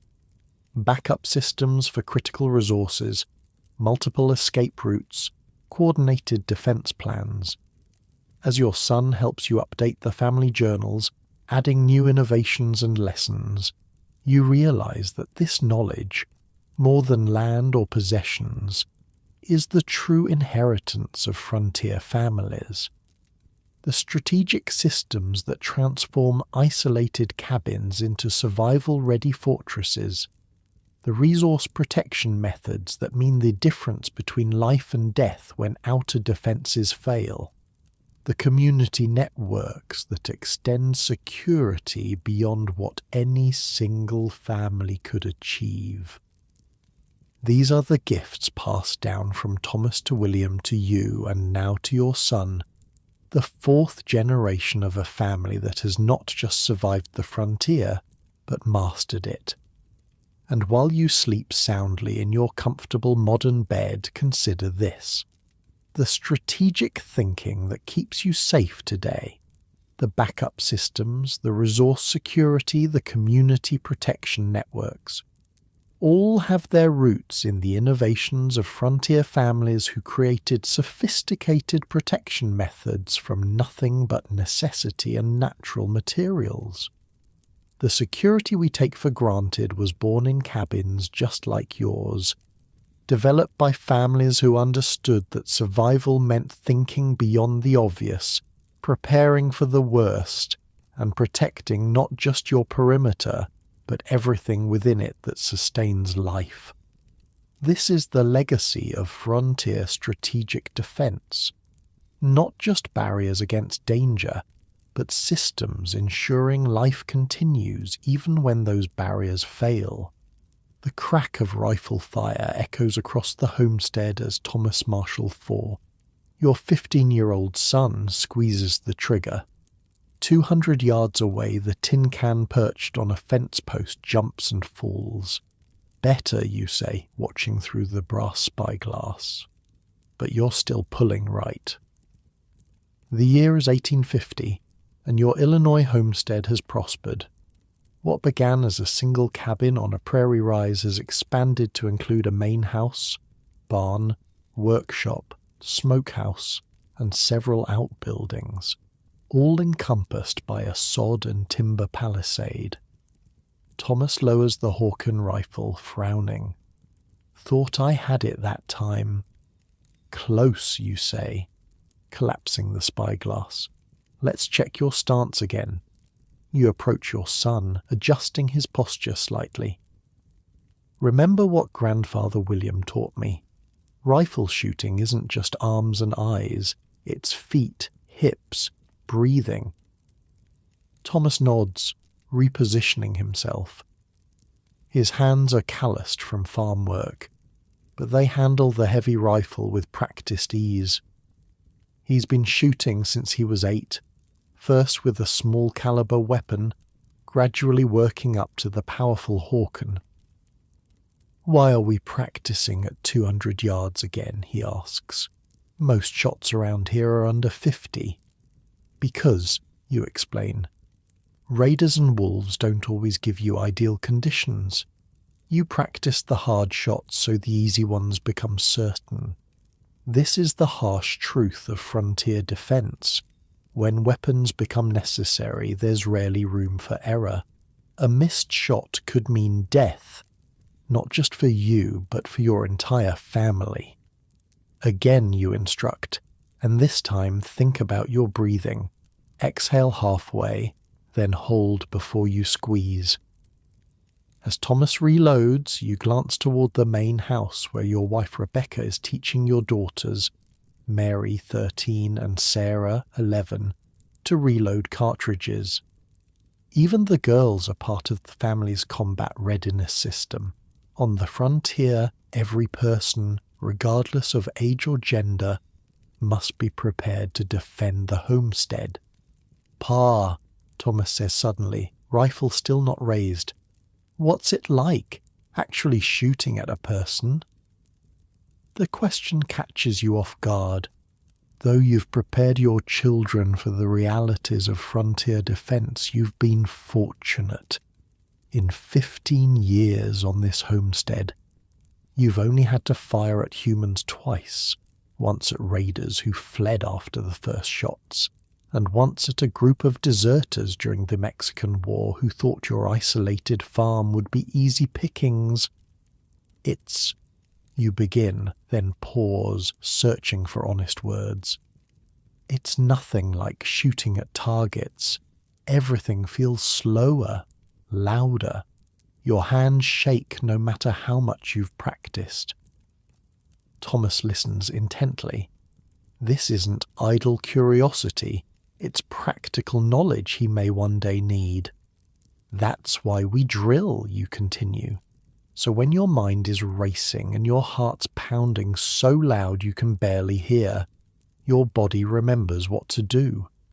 Thomas nods solemnly, then raises the rifle again. This time his stance is perfect. He exhales, holds and squeezes the trigger smoothly. 200 yards away, another can jumps and falls. "Much better," you approve. "Now let's try moving targets." This rigorous training, not just in marksmanship but in all aspects of weapons handling, is the backbone of frontier combat readiness. Unlike the early days of the frontier, when a single rifle might be a family's only firearm, your homestead maintains a carefully selected arsenal. The long rifle for precision shots at distance, the shotgun for close-range defense where accuracy might be compromised by stress, pistols positioned throughout the homestead for immediate access, even-edged weapons, knives, hatchets, and Thomas's pride and joy, an old cavalry sabre traded from a passing veteran. After marksmanship practice, you move to maintenance training. In the workshop, Thomas disassembles his rifle with practiced efficiency, cleaning each component. "Tell me what happens if you neglect this," you prompt, watching his hands work. "Fouling builds up," he recites. "Accuracy suffers. In damp weather, the powder won't ignite reliably. In extreme cases, the barrel could burst. And on the frontier, that means death," he answers simply. This directness might shock Eastern sensibilities, but frontier children understand stakes from an early age. Weapons aren't sporting goods or status symbols. They're survival tools that must function perfectly when needed. As Thomas reassembles his rifle, Rebecca approaches with the girls carrying a wooden crate. "Finished 50 new cartridges," she reports. "The girls are getting faster." You nod approvingly. Ammunition management is another critical component of frontier defense. Factory cartridges are expensive and supplies unreliable. Most frontier families like yours reload their own, a tedious but essential skill. "Show your father what you've learned, Mary," Rebecca encourages. Your older daughter steps forward, her expression serious beyond her 13 years. From memory, she recites the loading data for each weapon on the homestead, the powder charge, bullet weight, and optimal use case. The Hawken gets 70 grains for deer, 80 for elk or humans, she states matter-of-factly. The shotgun gets 2 drams for birds, 3 for defense. Again, the frankness might disturb outsiders, but on the frontier, children who don't understand lethal realities become adults who don't survive to have children of their own. And where are our ammunition caches, you ask? Sarah, your younger daughter, answers, primary supply in the locked cabinet in the main house, backup cache under the loose floorboard in the workshop, emergency supply in the waterproof box buried by the north fence post. You smile at her perfect recall. This dispersed storage, another lesson from your grandfather's journals, ensures that weapons remain useful even if parts of your homestead are compromised. Good, you say. Now let's check the weapon positions. Together, your family moves through the homestead, verifying that firearms are positioned for maximum defensive coverage. The shotgun mounted horizontally above the main door, accessible but out of casual reach. The spare rifle secured behind a hinged painting in the main room. Pistols in hidden but retrievable locations throughout the house and outbuildings. Remember, you tell the children as you check each position, a weapon too securely stored is useless in an emergency. A weapon too accessible might be turned against you. This balance between security and readiness is a constant challenge. Unlike modern homes with their locks and safes, frontier homesteads needed weapons that could be accessed in seconds during a crisis. After checking their weapons, you move to the next phase of combat readiness training, deployment drills. At your signal, the family practices moving to predetermined defensive positions. Thomas takes the second-floor window covering the approach from the west. Mary moves to the reinforced corner of the main room, where loopholes provide views of the south and east approaches. Sarah and Rebecca take position in the central room, a fortified space that serves as a last redoubt. Time, you ask? Rebecca checks the watch pinned to her dress. 17 seconds. Better than last week, you note, but still too slow. Raiders won't give us warning. You run the drill again, and again. By the 5th iteration, the family can move from normal activities to combat positions in under 10 seconds, a speed that could mean the difference between life and death. Now the alternate positions you direct. This time the family moves to secondary defensive locations, positions that would be used if the main house were compromised or if attackers approached from unexpected directions. What if they come during harvest? Thomas asks during a break between drills. When we're scattered across the fields? It's a good question. Tactical thinking. You've trained your son not just to shoot, but to analyze defensive scenarios. Show me, you reply. Thomas leads the family outside, walking to the edge of the wheat field that represents both your livelihood and a tactical vulnerability. The tall grain provides potential cover for approaching threats. I'd position Mary at the windmill, Thomas begins, pointing to the structure that provides both height and visibility. She can see over the wheat and signal if there's movement. The rest of us would fall back to the equipment shed. It has better cover than trying to run for the main house. You nod approvingly. He's not just reciting lessons. He's applying tactical principles to specific situations. And if we're separated, you prompt. Rally points, he answers promptly. Primary is the old oak. Secondary is the north corner of the barn. Final is the hidden cellar entrance.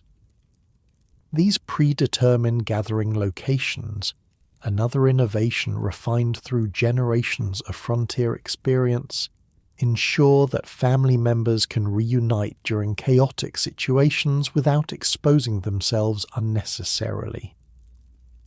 As afternoon turns to evening, the training shifts to close quarters combat. In the barn, you've set up practice dummies made from straw-filled sacks. Not every threat gives you time to shoot, you remind the children. Sometimes the fight comes to your hands. You demonstrate basic techniques, not formal fighting methods, but practical, brutal moves designed for survival rather than sport. Where to strike for maximum effect.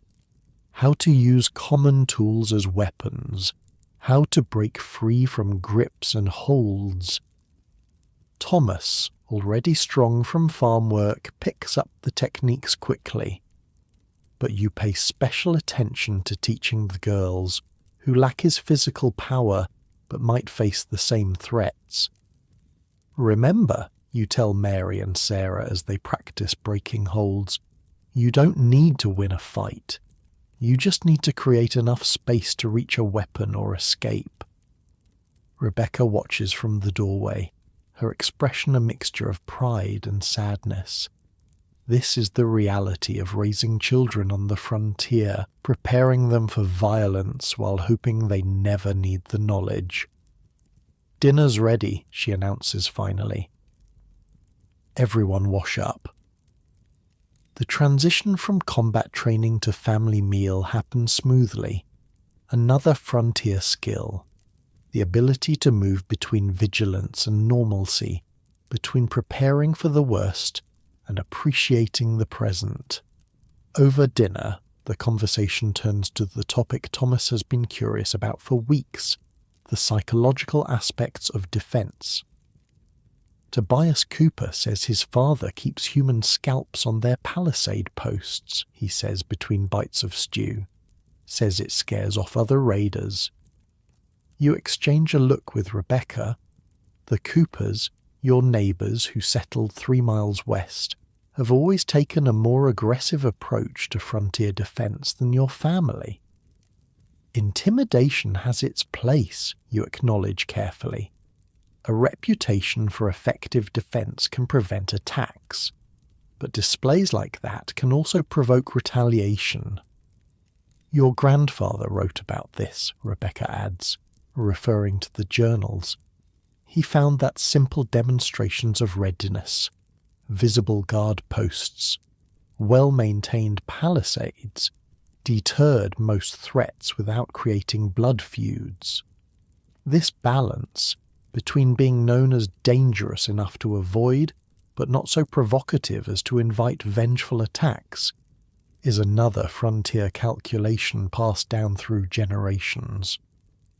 After dinner, as darkness falls, the family transitions to night security procedures. Thomas takes the first watch shift, positioned in the small observation room built into the peak of the main house roof. From there, he can see approaches from all directions, even in limited moonlight. Remember the signal order, you remind him as he climbs to his post. 3 short whistle blasts for human threats, he recites. 2 long for animals, 1 short, 1 long if I'm unsure. You nod, handing him the signal horn that can alert the rest of the family if danger approaches. I'll relieve you at midnight. As Thomas takes his position, you and Rebecca prepare the younger children for bed. Even this routine includes security elements, checking window shutters, verifying that weapons are accessible but secure, ensuring that emergency supplies are ready if the family needs to evacuate during the night. "Do you think it's too much?" Rebecca asks quietly as the girls say their prayers. All this preparation, all this training for violence that may never come. You consider the question seriously. It's one that frontier parents have wrestled with for generations. How to balance security awareness with allowing children some measure of innocence. "I think about my grandfather's journals," you reply finally, about the families he knew who didn't prepare, who thought the frontier wasn't really that dangerous. None of them survived to question their choices. Rebecca nods, understanding the harsh calculus. Better to raise children with knowledge they might never need than to leave them vulnerable through ignorance. Later, as the household settles for the night, you check on Sarah, finding her still awake in her small bed. "Papa," she whispers as you adjust her blanket, "are we really safe here?" The question strikes at the heart of frontier existence, the constant tension between establishing a home and acknowledging its fragility. We're as safe as knowledge and preparation can make us, you answer honestly. Your great-grandfather, your grandfather, and I have spent our lives learning how to protect our families. All that knowledge is built into this place, into our routines. Sarah seems to consider this. "Like layers," she says finally. "Miss Davis at school talked about onions having layers." You smile at the comparison. "That's right. Our security has layers. If one fails, there's another behind it. And another behind that." This concept, defense in depth, is perhaps the most important principle of frontier security. No single measure, no matter how robust, can guarantee safety. Only multiple, overlapping systems provide reliable protection. "Now sleep," you tell her. "You have shooting practice at dawn." She nods, her eyes already closing. This too is a frontier skill. The ability to rest when possible, to conserve strength for when it might be needed.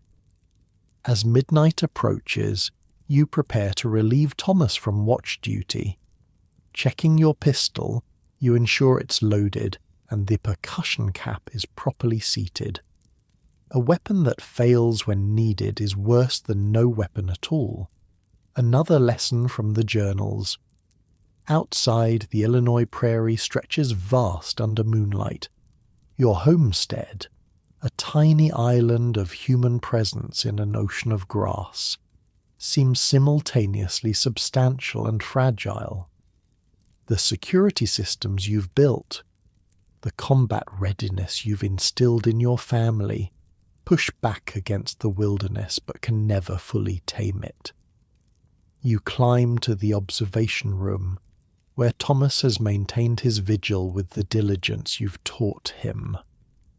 "Anything?" you ask quietly. "Coyotes to the south around 10, he reports. "Otherwise quiet." You nod, taking the signal horn as he relinquishes his post. "Get some sleep. We're running the evacuation drill at dawn." Thomas hesitates at the ladder. "Pa, do you ever think about moving east, where we wouldn't need all this?" The question doesn't surprise you. At 15, your son is old enough to understand that not all families live with such constant vigilance, such perpetual preparation for violence. Sometimes, you admit. But this land is ours in a way nothing back east could be. We built it from nothing. We've defended it. We've made it safe through our knowledge and work. Thomas considers this, then nods. "Guess I'll learn to make it even safer for my children someday." "That's the way of it," you agree. "Each generation builds on what came before." As Thomas descends the ladder, you settle in for your watch. Rifle across your knees, pistol at your side, knife in its sheath. Multiple weapons for multiple scenarios. Another principle passed down through the Marshall generations. From your elevated position you can see the Cooper homestead 3 miles west, a faint light indicating they too maintain night watches. Beyond them, the Clark place. Beyond that, the new settlement forming around the trading post. What began as isolated homesteads has evolved into a loose network of mutually supporting families. The Marshalls, Coopers, Clarks, and others have developed coordinated defense plans, shared signal systems, even rotation schedules for longer-range scouting and patrols. This is the final evolution of frontier combat readiness, not just family defense, but community security. The recognition that even the best-prepared homestead is vulnerable alone, but resilient as part of a larger network.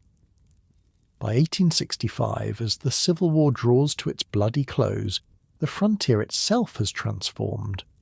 What was wilderness when you arrived is now linked by roads, mail routes, even telegraph lines in some areas. Law enforcement, tentative and unreliable but present, has begun to extend its reach. The combat readiness that kept your family alive through decades of frontier threats adapts to these changing conditions. The weapons remain maintained and positioned. The training continues. But the immediate dangers gradually recede as civilization advances, yet the knowledge remains vital, preserved in the journals, refined through practice, passed to the next generation. The weapons skills, the tactical coordination, the emergency protocols developed through blood and experience. Because the frontier family understands what Eastern urbanites often forget. Security is never permanent.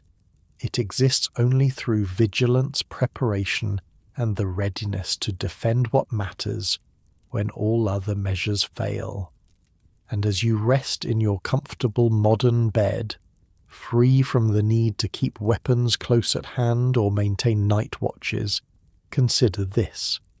The combat readiness that frontier families developed, their systematic approach to selecting, maintaining, and deploying weapons, their tactical training and coordination, their psychological preparation for violence, represented not brutality, but wisdom.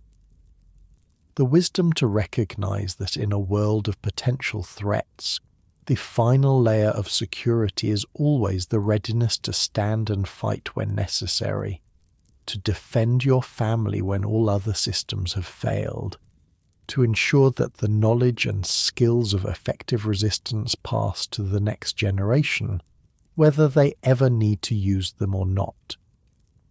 This is the legacy of frontier combat readiness, not just the ability to use weapons effectively, but the systematic approach to ensuring that when violence becomes unavoidable, you are prepared to survive it.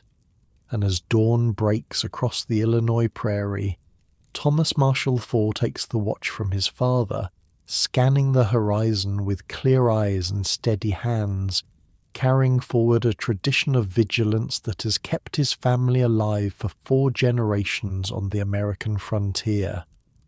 Ready to defend, ready to survive, ready to pass the knowledge to his own children someday. This is the way of the frontier. This is the Marshall legacy. This is how families survived. The knife blade flashes in the morning light as it arcs toward your throat. You twist sideways, the blade missing you by inches. Your hand clamps around your attacker's wrist, forcing the arm down and away. Your other hand drives upward, palm striking under the chin. Good, your father says, stepping back and lowering the wooden training knife. You didn't flinch that time. You're Thomas Marshall IV, now 30 years old, and the year is 1865. The Civil War has officially ended, though its aftershocks still ripple across the nation. Your Illinois homestead has prospered, but prosperity on the frontier doesn't mean the end of danger. Sometimes it makes you a more tempting target. Again, your father says, circling you on the packed dirt of the training yard. Though in his 50s now, Thomas Marshall III moves with the controlled precision of a man who has spent his life preparing for violence while hoping to avoid it. He lunges again, the wooden knife aiming for your ribs this time.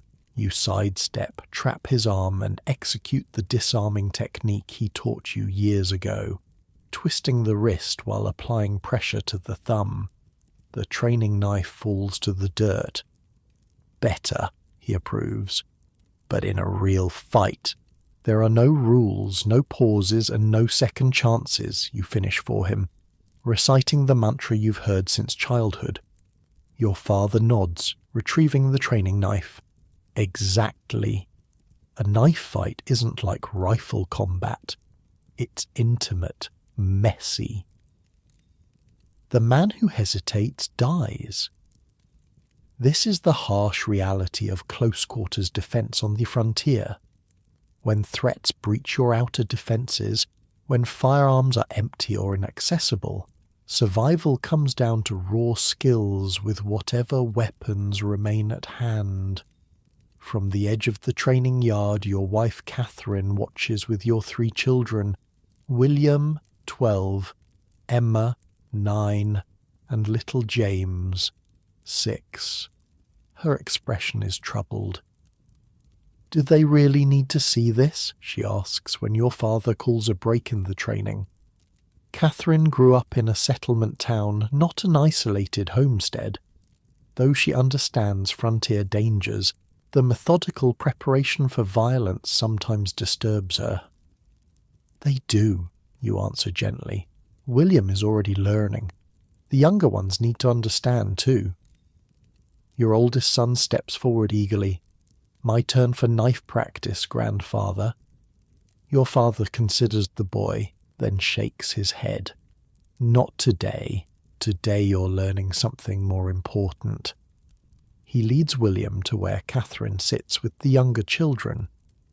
From his pocket he produces a small leather pouch. Medical supplies, he explains, opening it to reveal needle and thread, small scissors, bandages and vials of various powders and tinctures. When the fighting ends, the real battle often begins. This is another critical aspect of frontier crisis management, the ability to treat injuries sustained during defensive actions. On the frontier, no doctors wait nearby. A family's survival often depends on their own medical knowledge as much as their combat skills. I don't want to be a doctor, William protests. I want to learn fighting like Pa. Your father's expression grows serious. Your great-grandfather, Thomas Marshall, fought off 3 raiders near Fort Pitt in 1790, killed 2, drove off the 3rd, then bled to death from a wound he could have treated himself if he'd known how. William's eyes widen. This family story, preserved in the journals but rarely discussed, makes the point more effectively than any lecture could. Is that true, Pa? He asks, turning to you. You nod solemnly. That's why our family became so focused on complete protection systems. Not just keeping danger out, but surviving when it gets in. Over the next hour, your father instructs William in basic wound treatment, how to clean cuts, stop bleeding, stitch injuries that require it. The lesson is practical, direct, and potentially life-saving. Meanwhile, you take Emma and James to the cabin for their own form of crisis training. What to do if strangers approach while the adults are working the fields. Show me the hiding place again, you prompt Emma as you enter the main room. Your daughter moves confidently to the large hearth that dominates one wall of the cabin. She reaches up into the chimney, her small fingers finding a hidden lever. When pulled, a concealed door in the stonework swings open, revealing a space large enough for 2 children to hide. And what do you do once inside, you ask? Pull the door closed, Emma recites. It locks automatically. Stay quiet no matter what. Don't come out until we hear the family whistle. You nod approvingly. And if you can't reach the chimney hide because bad people are too close? James, not to be outdone by his older sister, pipes up. under the floorboards in the pantry, or the false wall in the root cellar. These hidden spaces, developed over 4 generations of frontier living, represent the final layer of protection for those most vulnerable. When prevention fails, when barriers are breached, when combat goes badly, these last resort hiding places might save the children even if the adults fall. And if all the hiding places are blocked, you ask, your voice gentle but serious. The children exchange glances, their expressions solemn. Emma answers, "Run for the Cooper place. Don't use the road. Stay in the tall grass. If we hear anyone coming, lie flat and don't move." "Good," you say, hugging them both. "I pray you'll never need this knowledge, but on the frontier, better to know and not need than need and not know," they finish in unison, repeating another family saying that dates back to your grandfather's time. Outside, Catherine helps your father put away the medical supplies. Her initial discomfort has faded as she's recognized the practical value of the training. "My mother knew basic doctoring," she admits, "but nothing like this. The way you've systematized it." Your father nods. "My father William learned from a surgeon during the War of 1812. Added what he learned to the family journals. Each generation builds on the last." This pattern, knowledge preserved, expanded, and transmitted, lies at the heart of frontier survival. The medical techniques your father teaches aren't merely folk remedies, but a systematic approach to trauma care developed through harsh experience. Later that day, as afternoon heat gives way to evening cool, your family gathers for another aspect of crisis preparation, the emergency response drills that coordinate your actions during different types of threats. "Fire scenario," your father announces without warning.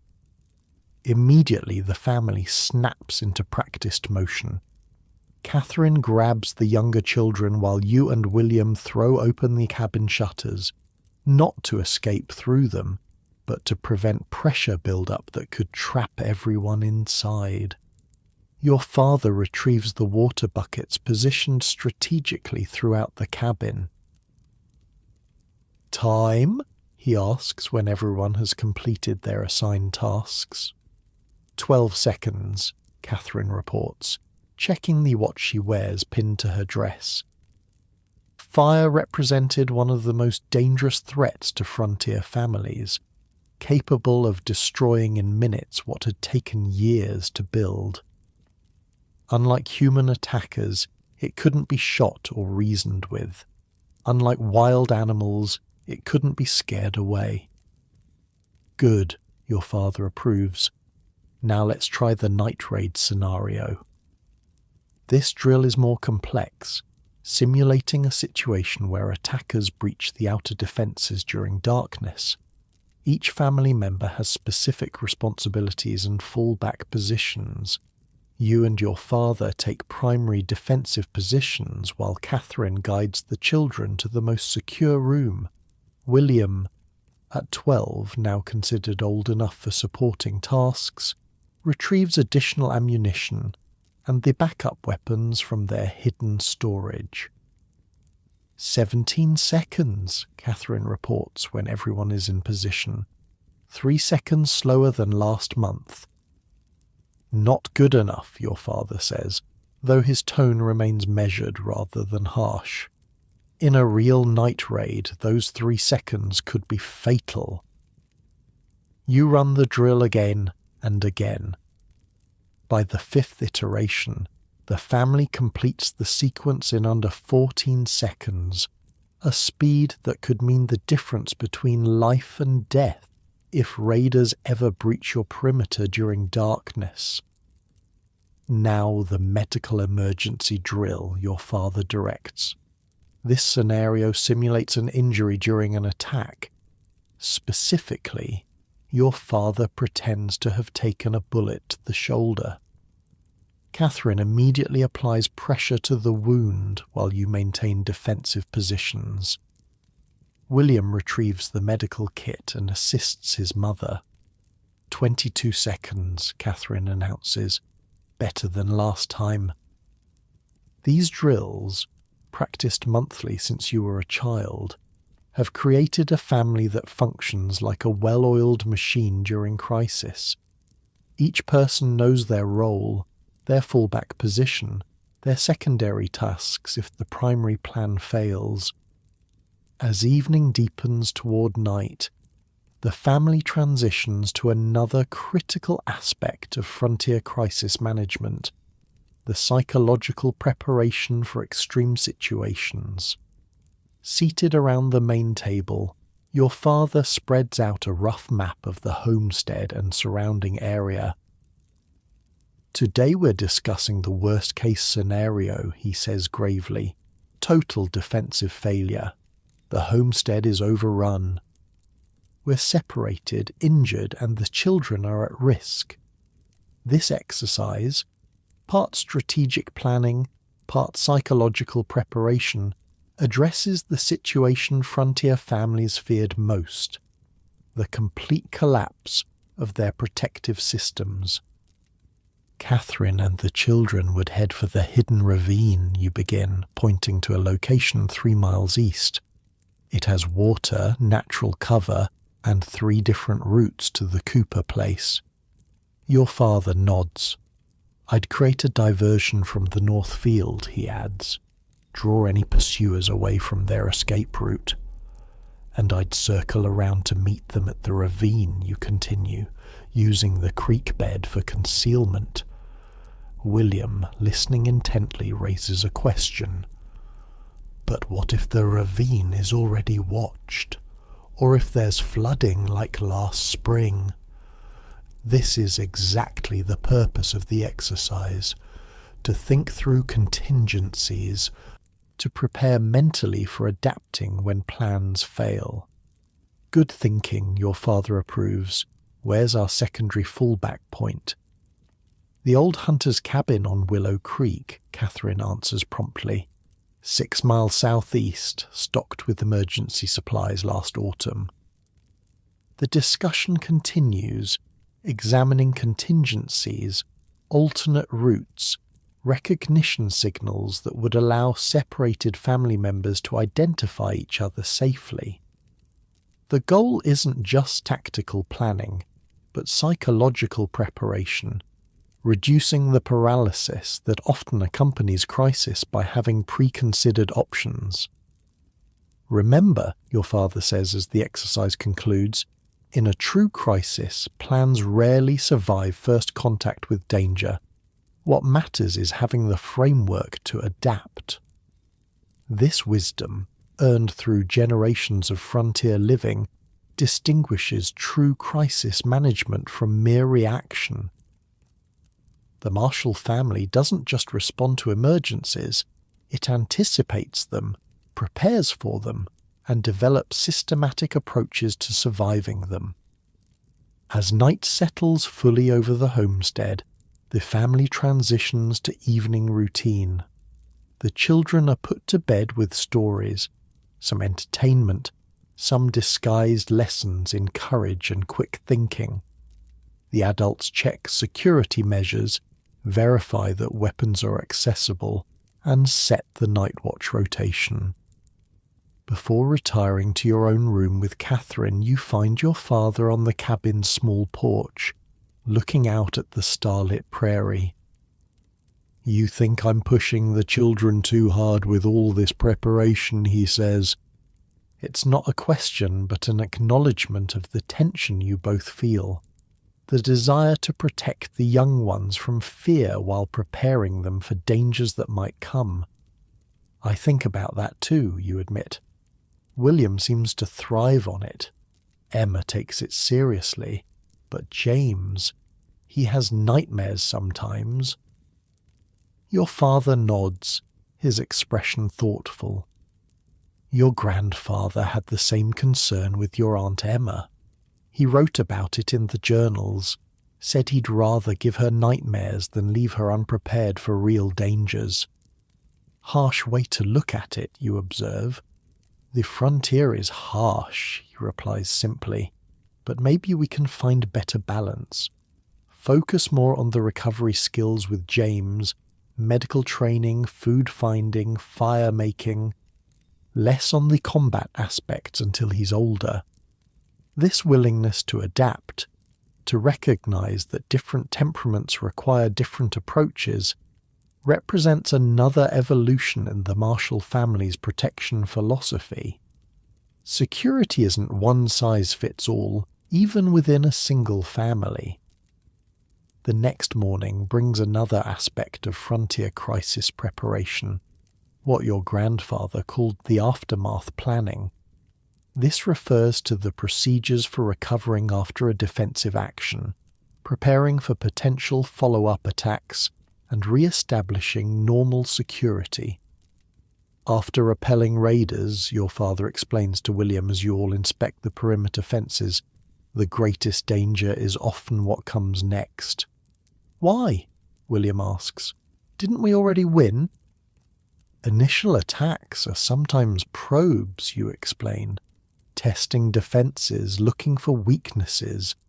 The real assault might come later, when they think we're relieved or injured. Catherine, walking with Emma and James, adds her own insight. Or when we're busy repairing damage from the first attack and not paying attention to our surroundings. This understanding that survival doesn't end when the immediate threat is repelled shaped the development of formal recovery protocols. The Marshall family journals detail specific procedures for different post-crisis scenarios. After repelling raiders, treat injuries, reload all weapons, position lookouts, repair essential defenses, send messages to neighboring homesteads warning of danger. After fires, verify all embers are extinguished, salvage essential supplies, establish temporary shelter if needed, postcards in case the fire was deliberately set as a distraction.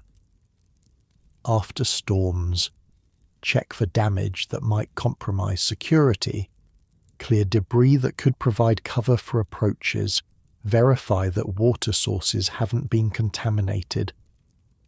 The Cooper family lost their first homestead in Kentucky that way, your father tells William, survived an initial attack, let their guard down during repairs, and were hit again 2 days later.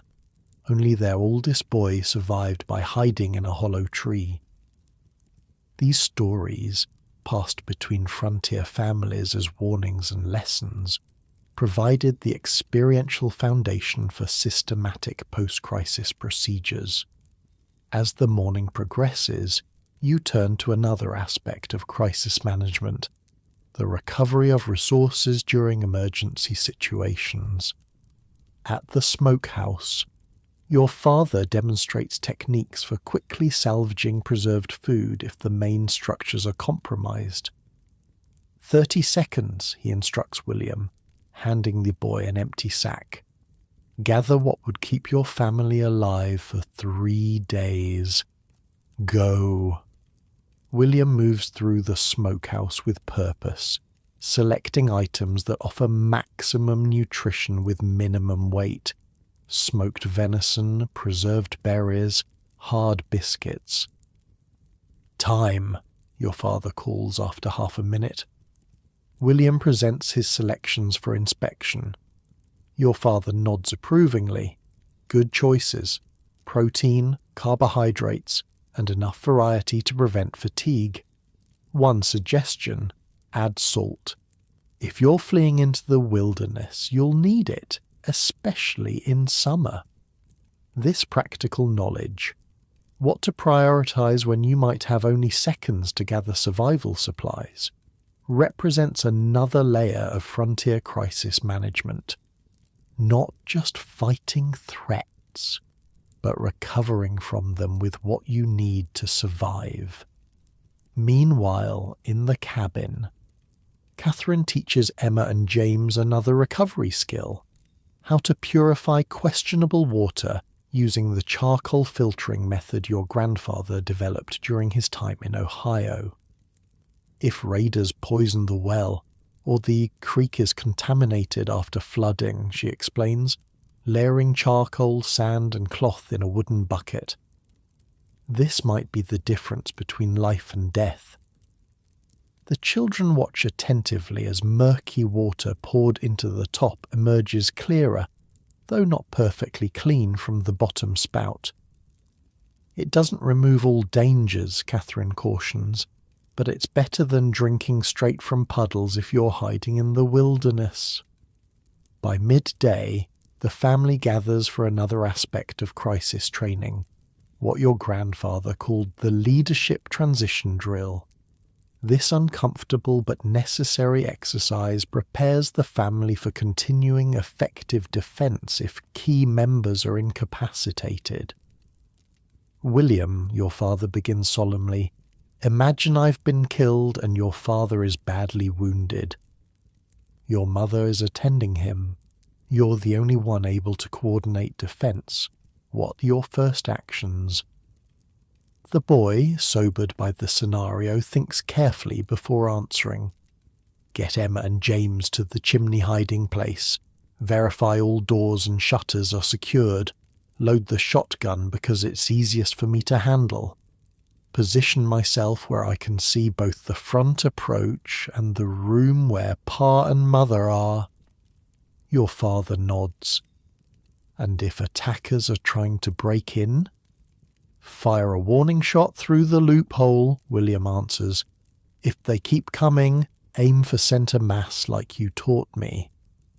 The matter-of-fact way your son discusses potentially killing intruders might shock outsiders, but on the frontier, children who couldn't defend the family in extremis often didn't survive to adulthood. And after the immediate danger, your father prompts, William considers. Send the emergency signal to the Coopers. 3 smoke columns in daytime, 3 fire flashes at night. Good, your father approves. You're thinking beyond the moment. That's what crisis management requires. This preparation for leadership succession, ensuring that protection systems remain effective even when normal family hierarchies are disrupted, represents another sophisticated aspect of frontier crisis response.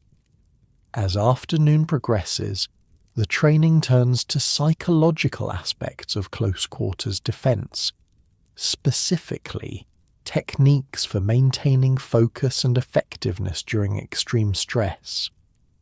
Your hands will shake, your father tells William during marksmanship practice. Your mouth will dry out. Your vision might narrow to a tunnel. These are normal responses. You can't prevent them, but you can function through them. He demonstrates breathing techniques developed over generations of frontier crisis response. Controlled inhalation through the nose, measured exhalation through the mouth, maintaining regular rhythm even when instinct urges shallow, rapid breaths. This keeps oxygen flowing to your brain, he explains. Helps you think clearly when everything in you wants to panic. This attention to the psychological dimensions of crisis response distinguished the most effective frontier families from those who merely had good physical defenses.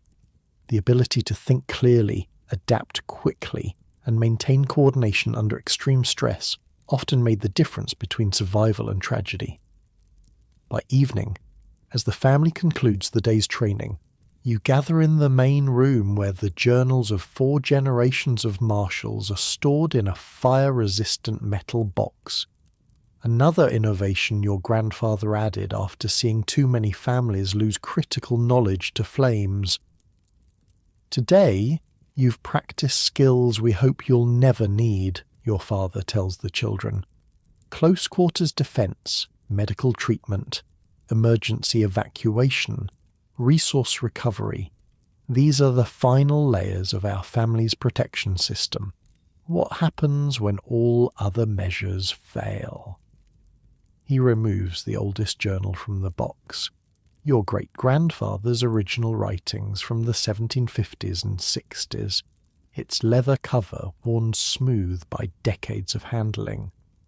Thomas Marshall Sr. began documenting these techniques after losing friends and neighbors to threats they should have survived.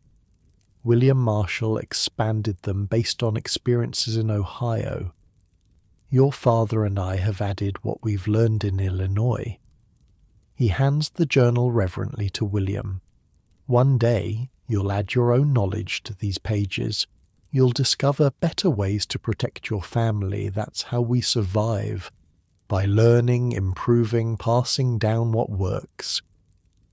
The boy accepts the journal carefully, understanding the responsibility it represents. Not just a family heirloom, but a survival manual written in blood and experience.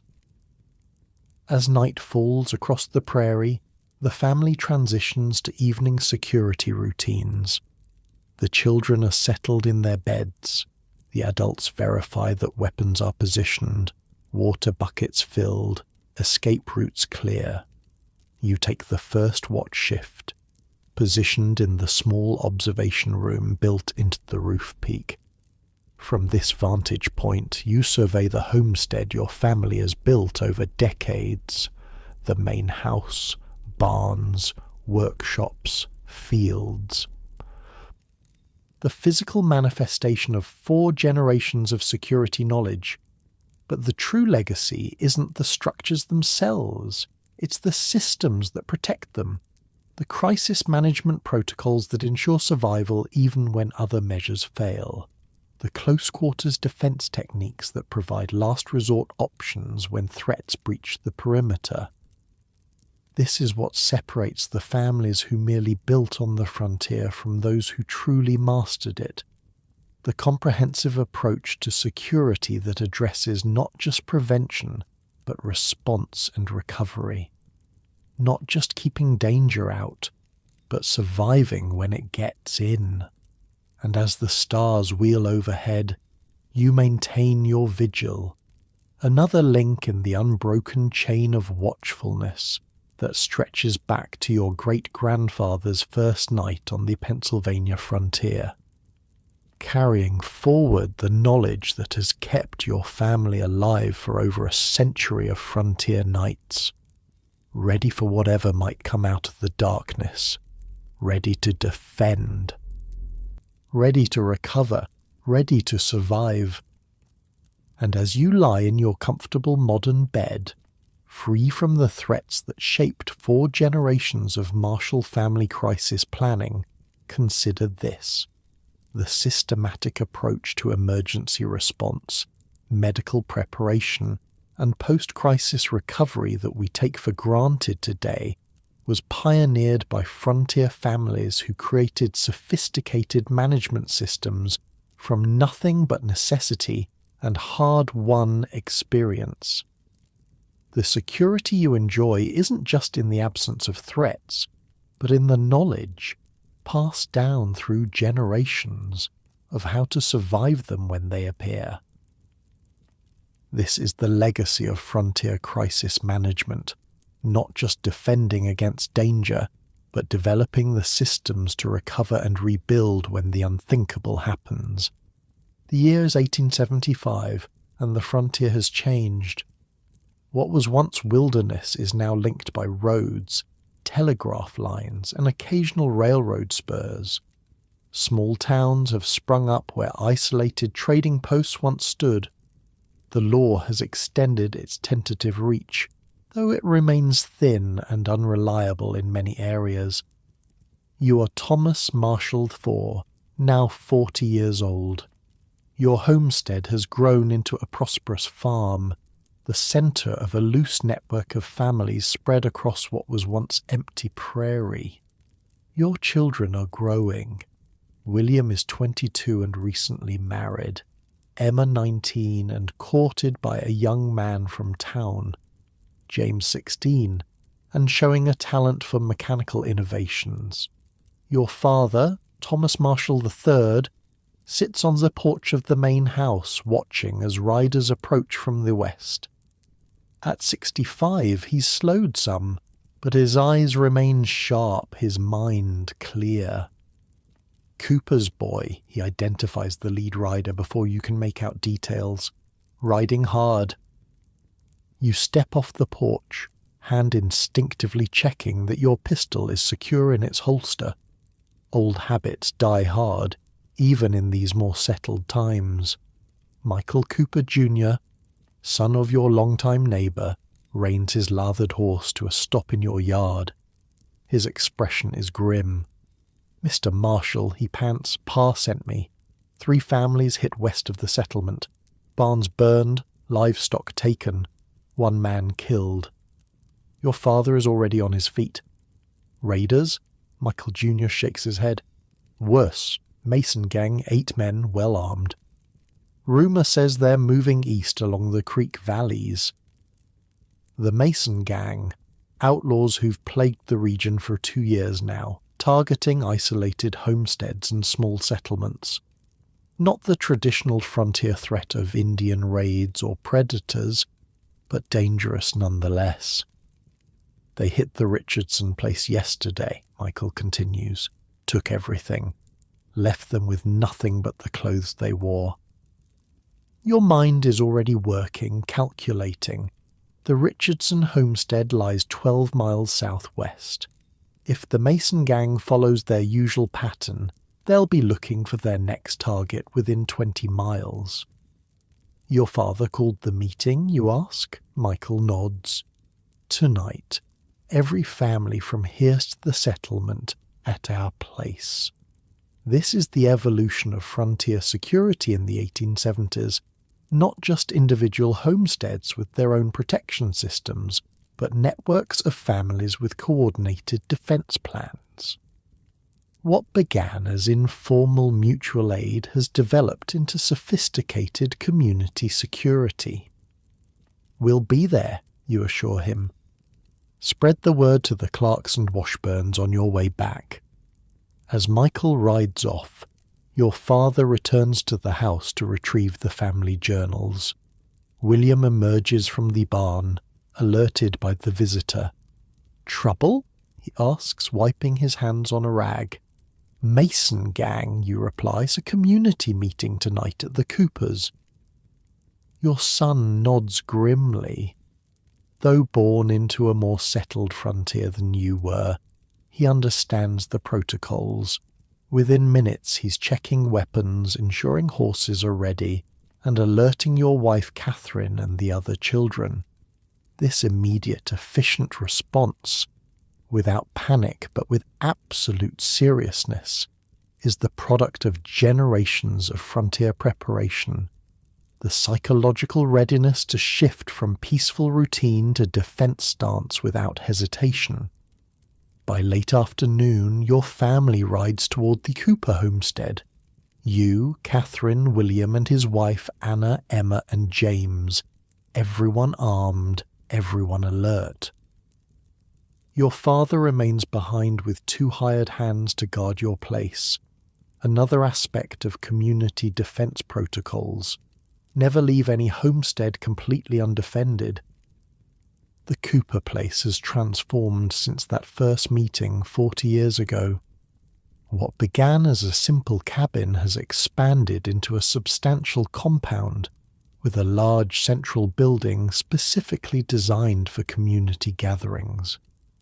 As you arrive, you see 24 horses already hitched outside. Inside, representatives from 15 families, some from homesteads, others from the small settlement 10 miles east, are gathered in what looks more like a town hall than a frontier defense meeting. Michael Cooper Sr., now in his 60s like your father, calls the meeting to order.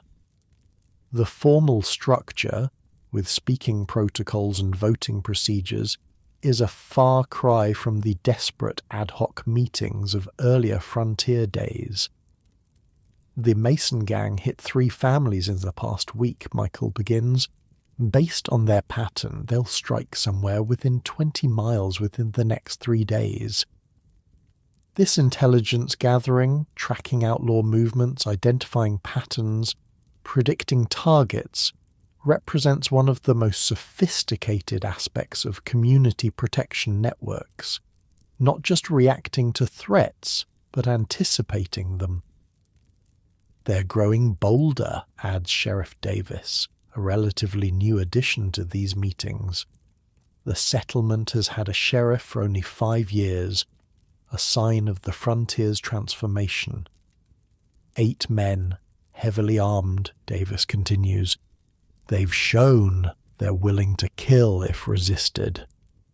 So we don't give them just one target to hit, you suggest, rising to speak. We consolidate. Bring vulnerable families together at defensible locations until they pass through or are caught.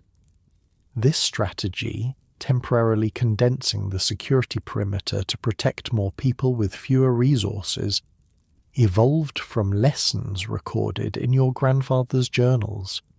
Isolated families were easy targets. Combined households with coordinated defenders were not.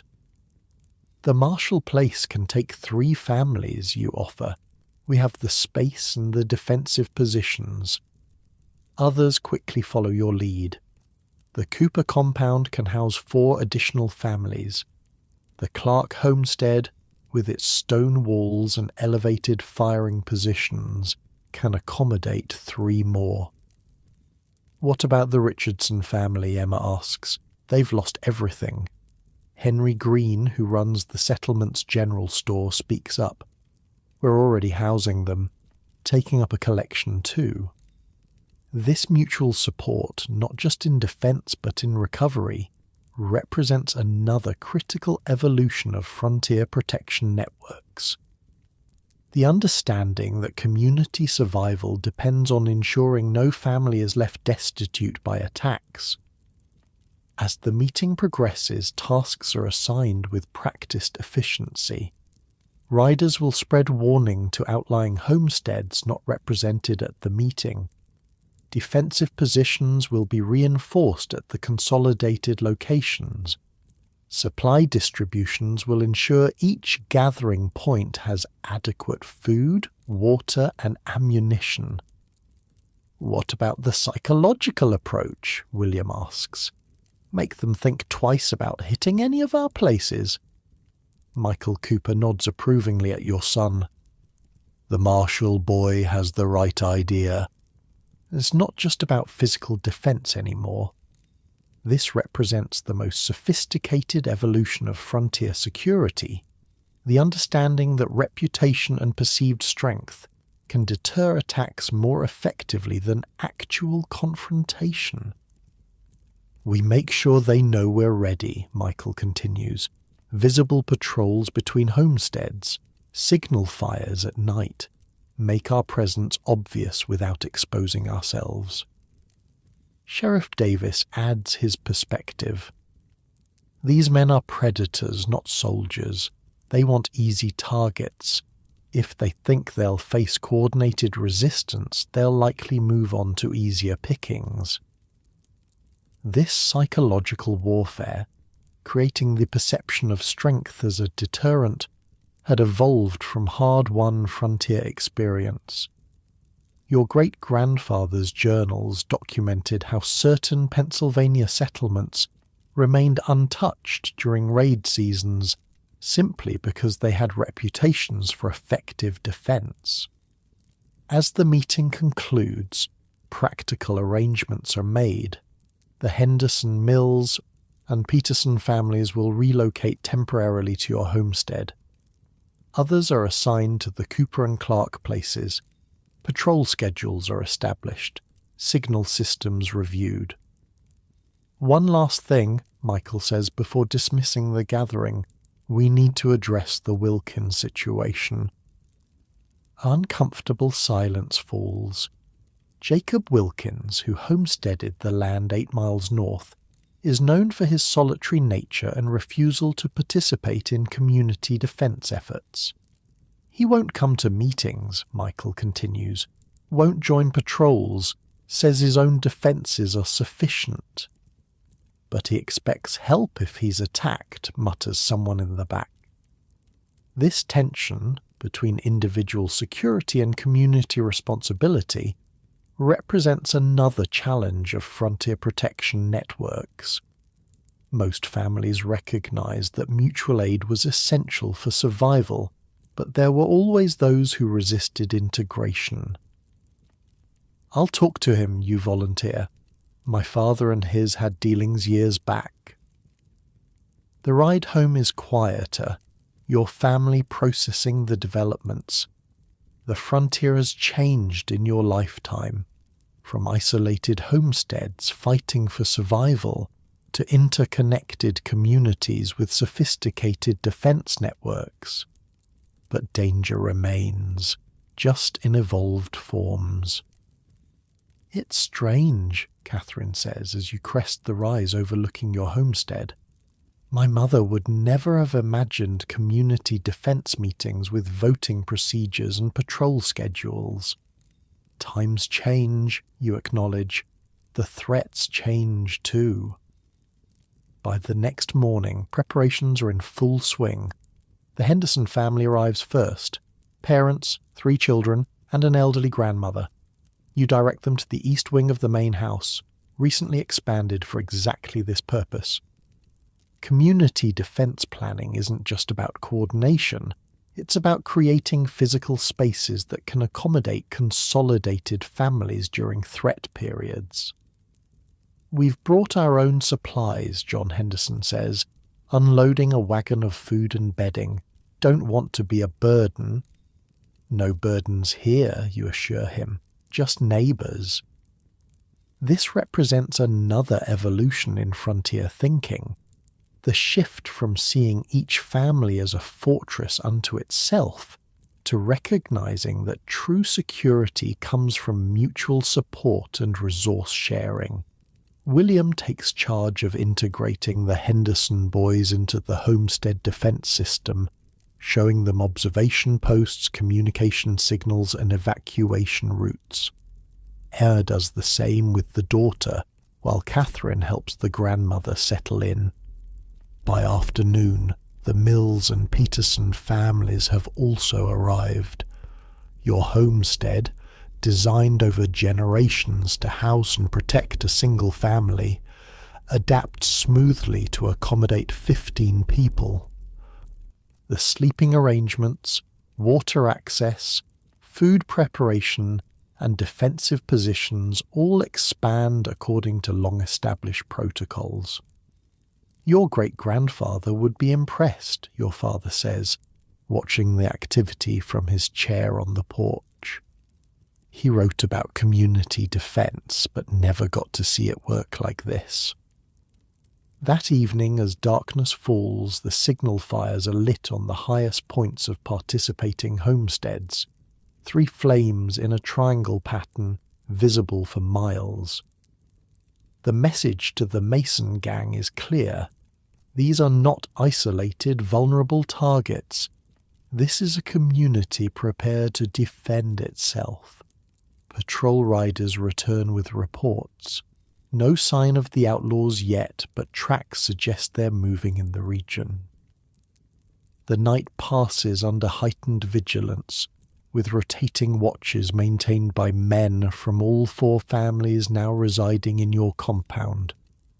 The next morning you prepare to fulfill your promise to speak with Jacob Wilkins.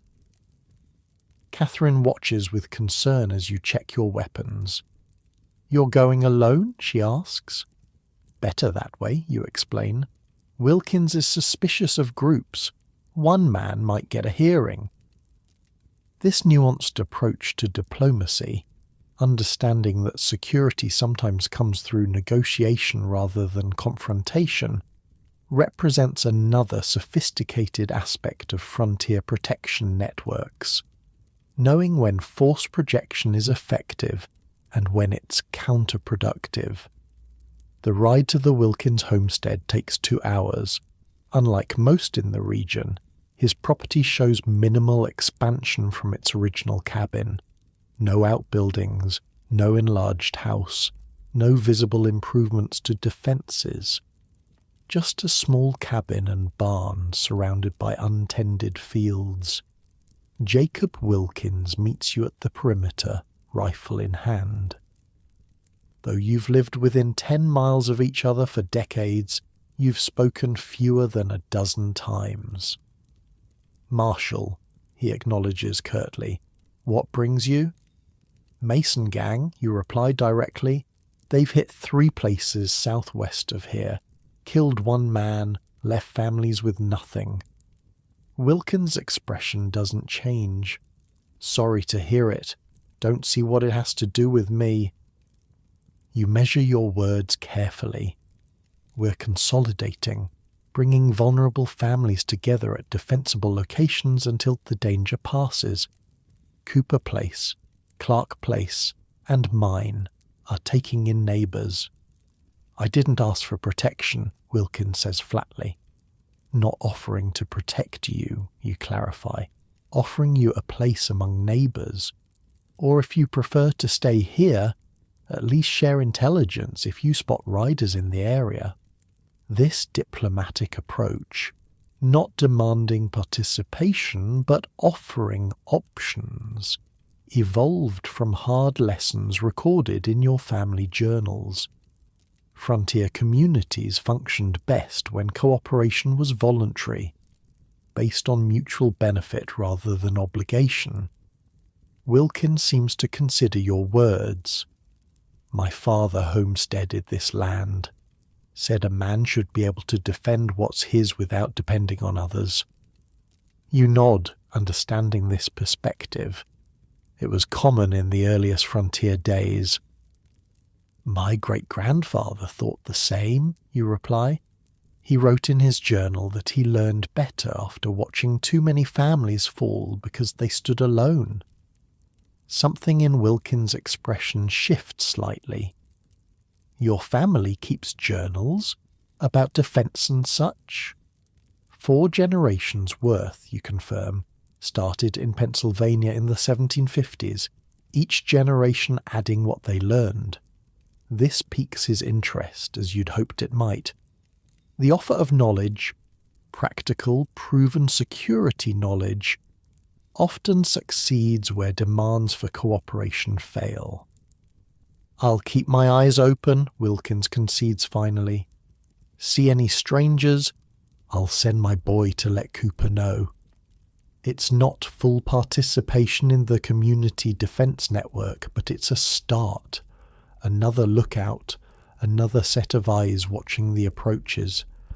In frontier security, small gains matter. As you ride back to your homestead, you reflect on how protection systems have evolved. Your great-grandfather's journals described security primarily in terms of physical barriers and weapons. Your grandfather added psychological elements and family coordination. Your father expanded to multi-family defense networks. Now, your generation has developed sophisticated community-wide systems that integrate physical, psychological and social aspects of security. Upon your return, you find increased activity at your homestead. 3 riders from town have brought news. The Mason gang was spotted 15 miles south, heading northeast along the creek that runs near your property. "They'll be in our area by tomorrow," William reports. "Sheriff's forming a posse, but they're outnumbered." The community response shifts to high alert. Children are restricted to the inner areas of the homestead. Additional ammunition is distributed to defensive positions. The patrol schedule intensifies, with riders maintaining contact between the consolidated households. That night, your father gathers everyone in the main room. Not just your family, but all 4 families currently sheltering in your homestead.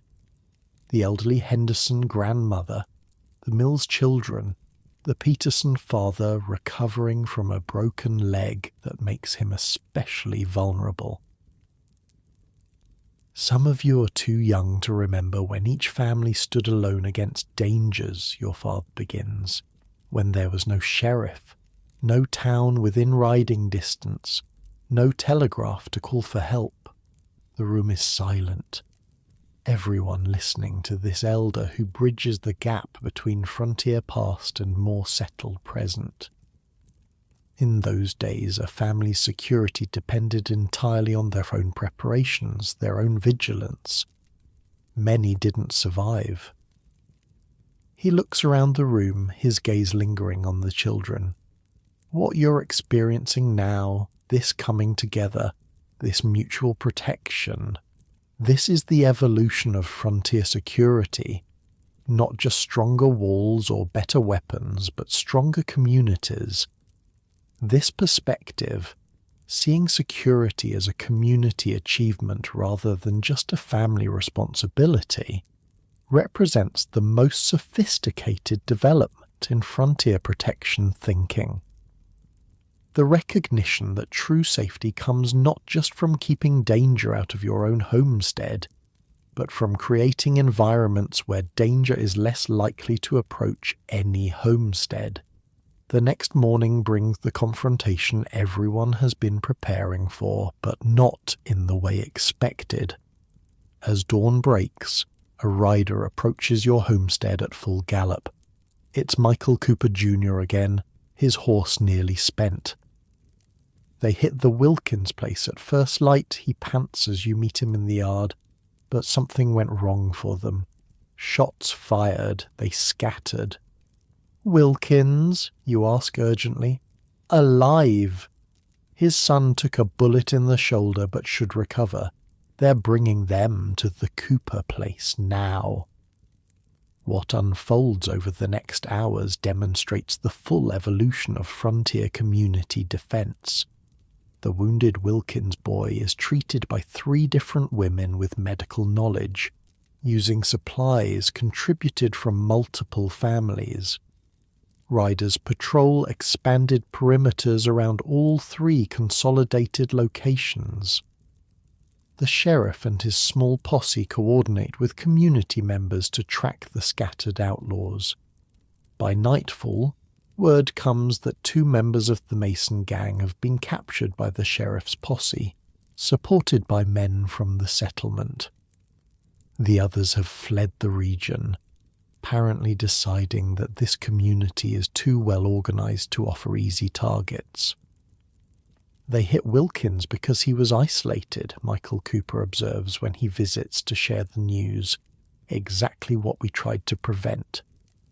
Yet even this apparent validation of community defense strategy comes with nuance. As details emerge, you learn that Wilkins hadn't been as unprepared as his isolated status suggested. His cabin had hidden firing ports that surprised the attackers. His son had shown remarkable marksmanship. The attackers who expected an easy target found anything but. Man had good defences, Michael acknowledges, just not good enough alone against 8 men. This represents the ultimate lesson of frontier security evolution, that the strongest protection comes not from choosing between individual preparation and community cooperation, but from combining both. The best defended homesteads within the strongest community networks created security that neither could achieve alone. Over the next week, as the immediate danger passes, the consolidated families return to their own homesteads. But the experience has strengthened the community bonds. Jacob Wilkins, humbled by his close call but respected for his fierce defense, begins participating in community meetings. His son, recovering from his wound, forms friendships with other young men his age, including your James. By 1890, as the frontier itself disappears into history, the security networks pioneered by families like yours have evolved into the foundations of modern community protection. The informal patrols become organized town watches. The mutual aid agreements develop into early insurance cooperatives. The the shared defense knowledge transforms into educational systems. Your father, now 80, still sits on the porch most days, watching this transformation with thoughtful eyes. The journals he inherited and expanded now fill a small bookcase. 4 generations of security knowledge, adapting to changing conditions while preserving core principles. "It's not the same frontier anymore," he observes one evening as you join him. "Soon they'll be saying there is no frontier left at all." "The threats change," you reply, echoing words you've both said for decades. "The principles remain." And indeed, as civilization extends its reach, as law enforcement becomes more reliable, as communities grow into towns and towns into cities, the fundamental security insights developed by frontier families remain relevant. The layered defense approach, multiple systems backing each other up, the psychological deterrence strategies that prevent attacks before they begin, the community cooperation that multiplies individual security efforts, the intelligence gathering that anticipates threats rather than merely reacting to them. These principles, developed through blood and loss on the American frontier, continue to protect communities long after the specific threats they were designed for have faded into history. As you sit with your father, watching your grandchildren play in the yard where you once trained for desperate combat, you understand that this is the true legacy of frontier protection systems. Not just the physical techniques or specific preparations, but the evolved understanding that security comes through layers of defense, community cooperation, and psychological preparation. "The journals," your father says suddenly, "they should go to William soon. His children need to understand where we came from, what it took to survive." You nod, understanding. Though the daily reality of frontier defense has faded, the knowledge remains valuable, not just as history, but as practical wisdom that translates across generations and changing circumstances. This is the ultimate evolution of frontier security thinking, the recognition that protection systems must adapt to new conditions while preserving core principles. That knowledge painfully earned should never be lost, even when the specific threats it addressed have changed. And as you rest in your comfortable modern bed, free from the constant vigilance that shaped generations of frontier families, consider this. The sophisticated approaches to community security that protect modern society weren't invented by theorists or legislators. They evolved organically from the practical experiences of families who created protection networks on the American frontier. The neighborhood watch, the community emergency response team, the mutual aid society, the intelligence sharing between communities, all have their roots in systems pioneered by frontier families who discovered, through harsh experience, that the strongest security comes not from isolation but from cooperation, not from keeping others out, but from bringing them in. This is the legacy of frontier community protection, not just survival, but the creation of security networks that transcended individual homesteads and laid the groundwork for modern concepts of community safety. A legacy written in journals passed from generation to generation, preserved in the memories of families who learned that true security comes not just from strong walls, but from strong communities. And as the frontier faded into history, this wisdom remained, a testament to the remarkable human capacity to create protection from nothing but necessity, cooperation, and the determination to see another dawn.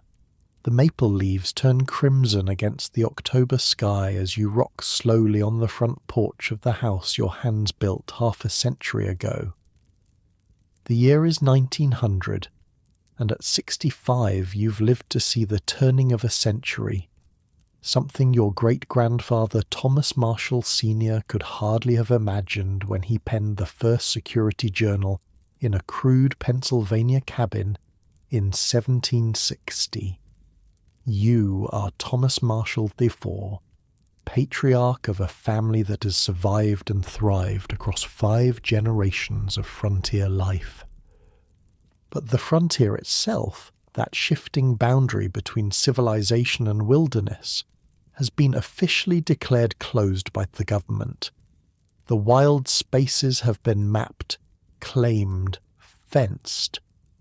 "Grandpa, tell the story about the wolves again," pleads 10-year-old Robert, your eldest grandson, who sits at your feet whittling a stick with careful concentration. "Which wolf story?" you ask, though you know exactly which one he means. Children have favourite tales they want repeated, comfort in the familiar. "The one about great-great-grandpa Thomas and the night pack that circled his cabin," Robert says, looking up with eager eyes. You smile, remembering how your own father told you this same story when you were a boy, how the telling of it shaped your understanding of security and survival. "It was winter, 1750, you begin, your voice taking on the measured cadence of a practiced storyteller. The Pennsylvania wilderness was deep in snow. Thomas Marshall Sr., your great-great-grandfather, had built a small cabin for his family, just one room with a dirt floor and a single window. As you recount the tale, wolves circling in darkness, the single rifle shot, the family huddled together through the long night, you realize you're not just sharing a story. You're transmitting security knowledge wrapped in narrative, teaching survival through family history." Robert listens with rapt attention, though he's heard this story dozens of times. When you finish, he asks the question he always asks. "Is that when he started the journals?" "Not quite," you answer. "That came after the neighbour family, the Nortons, were killed by raiders the following spring. Your great-great-grandfather realized that security knowledge needed to be preserved, expanded, passed down." You look toward the house, where the family journals now fill a custom-built bookcase in the study. 5 generations of security knowledge, from Thomas Sr.'s crude sketches of tripwire systems to William's detailed barrier construction techniques, from your father's weapons positioning strategies to your own community defense networks. "Can I see the first journal again?" Robert asks. "After supper, you promise, if your mother says it's all right." Your daughter-in-law, Elizabeth, William's wife, is protective of her children. Having grown up in Chicago, she sometimes finds the Marshall family's focus on security knowledge disturbing. "They should have normal childhoods," she's said more than once, "not be raised like little soldiers." It's an ongoing tension in your family. How much of the frontier security mindset should be preserved now that the frontier itself has vanished? How much of the hard-earned knowledge is still relevant in a world with telephones, police departments, and electric lights?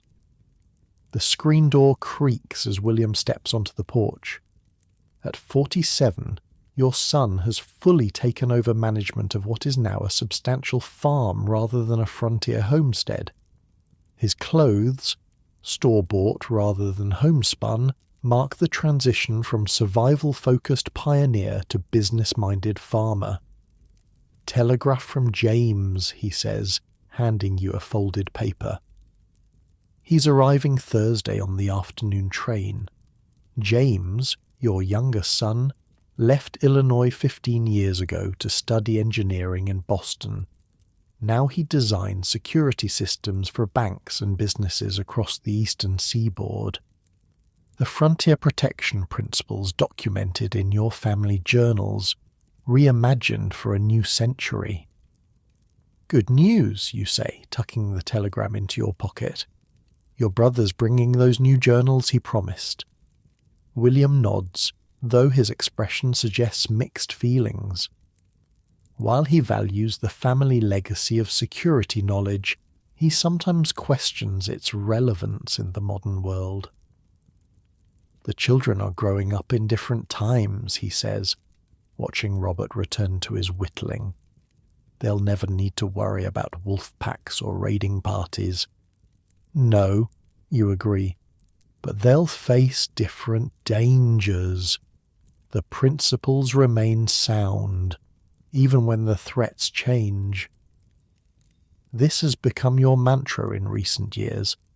As the specific frontier threats faded into history, the security principles developed to address them remained valuable. The layered defense approach, the community coordination, the psychological preparedness. These transcend their origins. Supper that evening brings the extended family together around the massive oak table your father built. William and Elizabeth with their 3 children, your daughter Emma with her husband Michael Cooper III, grandson of your father's first frontier neighbour, and their 2 daughters. Even old Catherine, your wife of 45 years who normally takes meals in her room due to advancing age, joins the gathering in anticipation of James's visit. "Pass the biscuits, please," says Elizabeth, her Chicago accent still noticeable after 20 years in Illinois. And Robert, "Put that book away at the table." Robert reluctantly closes the first Marshall journal, which you'd allowed him to retrieve after extracting a promise to handle it carefully. His fascination with the family security legacy both pleases and concerns you. In a world increasingly removed from frontier realities, how will this knowledge serve him? "Is Uncle James bringing the new security journals he's writing?" asks Robert. You nod. He's documenting how the old frontier principles apply to modern problems. Banks worried about robbers, businesses protecting against thieves, even homes in big cities needing security systems. "It's quite remarkable," adds Michael Cooper, who has built a successful hardware business in the growing town 10 miles east. The same thinking that kept families alive on the frontier now protecting the commerce of a nation. This transformation from survival necessity to intellectual legacy represents the ultimate evolution of frontier security knowledge. What began as desperate innovations to keep single families alive has become a systematic approach to protection that transcends its origins. After supper, as the younger children are put to bed, you invite Robert and his 14-year-old cousin Sarah, Emma's daughter, to join you in the study. Unlike Elizabeth, Emma has embraced the family's security legacy, ensuring her children understand their heritage. "I want to show you something special," you tell the children, moving to the bookcase where the journals are kept. Beyond the original volumes written by your ancestors, there are now printed books, publications based on the Marshall family's security knowledge. You select one with a dark green cover, published just 3 years earlier, Principles of Homestead Protection, Lessons from the American Frontier. "This is the book your Uncle James helped me write," you explain, "taking what our family learned over 5 generations and sharing it with people who might never see a frontier but still need to protect what matters to them." Sarah handles the book reverently. "Are there copies in real libraries?" 16 university libraries now, you confirm, unable to keep the pride from your voice. And the military academy at West Point requested copies for their tactical studies program. The validation from formal institutions matters less to you than knowing the knowledge will survive, that the security principles your ancestors developed through blood and loss won't fade as the frontier recedes into history. What I want you both to understand, you continue, is that these journals aren't just about rifles and palisades and tripwires. They're about how to think about security. How to create systems that protect what matters most. Robert's brow furrows in concentration. Like layers, he says. Great-grandfather William wrote about security layers. If one fails, another backs it up. You smile, pleased by his comprehension. Exactly, and that principle works whether you're protecting a frontier cabin from raiders or a modern home from burglars. The specific methods change. The thinking remains sound. This, you believe, is the most valuable legacy of frontier security evolution, not the specific techniques, but the systematic approach to protection. The recognition that effective security isn't a single solution, but an integrated system of prevention, response, and recovery. As the evening deepens, Catherine joins you in the study, moving slowly with her cane. At 80, she's one of the last living links to the earlier frontier era, having been born in a settlement when Illinois was still considered wilderness. Filling their heads with old dangers, she asks, but her tone is affectionate rather than critical. Old solutions, you correct gently. That still work for new problems. Catherine settles carefully into a padded chair, her arthritic hands arranging her shawl. I was thinking today about that first winter here, she says, when Emma was just a baby. How we practiced what to do if raiders came during a blizzard. The chimney hiding place, you recall, and the emergency supplies buried by the north fence post. We never needed them, Catherine observes. All that preparation, all that worry, and the worst never came. Because of the preparation, you suggest. The systems worked by preventing what they were designed to address. This paradox, that the most effective security often appears unnecessary because it prevents the very threats it was created to handle, represents a sophisticated understanding that your family developed over generations of frontier living. Robert and Sarah listened to this exchange with wide eyes, witnessing the living connection to a past that's rapidly fading from American memory. The frontier era, which defined your family for 4 generations, is now something children read about in school books rather than experience firsthand. Will you show us the emergency supply cache tomorrow? Robert asks eagerly. The one by the north fence? You exchange glances with Catherine, who nods slightly. I suppose we could, you agree, though it's probably just a rusty box full of dirt by now. Haven't checked it in 20 years. That's the point, isn't it? Sarah says with unexpected insight. It was there if you needed it, but the goal was never needing it. Her understanding pleases you. The Marshall security legacy isn't about paranoia or obsession with threats.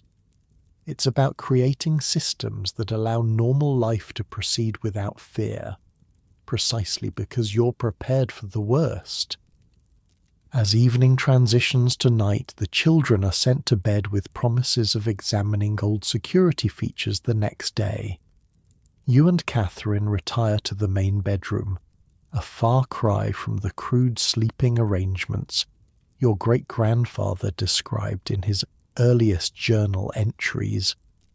Do you think any of them truly understand, Catherine asks as she brushes her silver hair, what it meant to live with constant vigilance? To know your family's survival depended entirely on your preparation? They can't, you admit. Not really.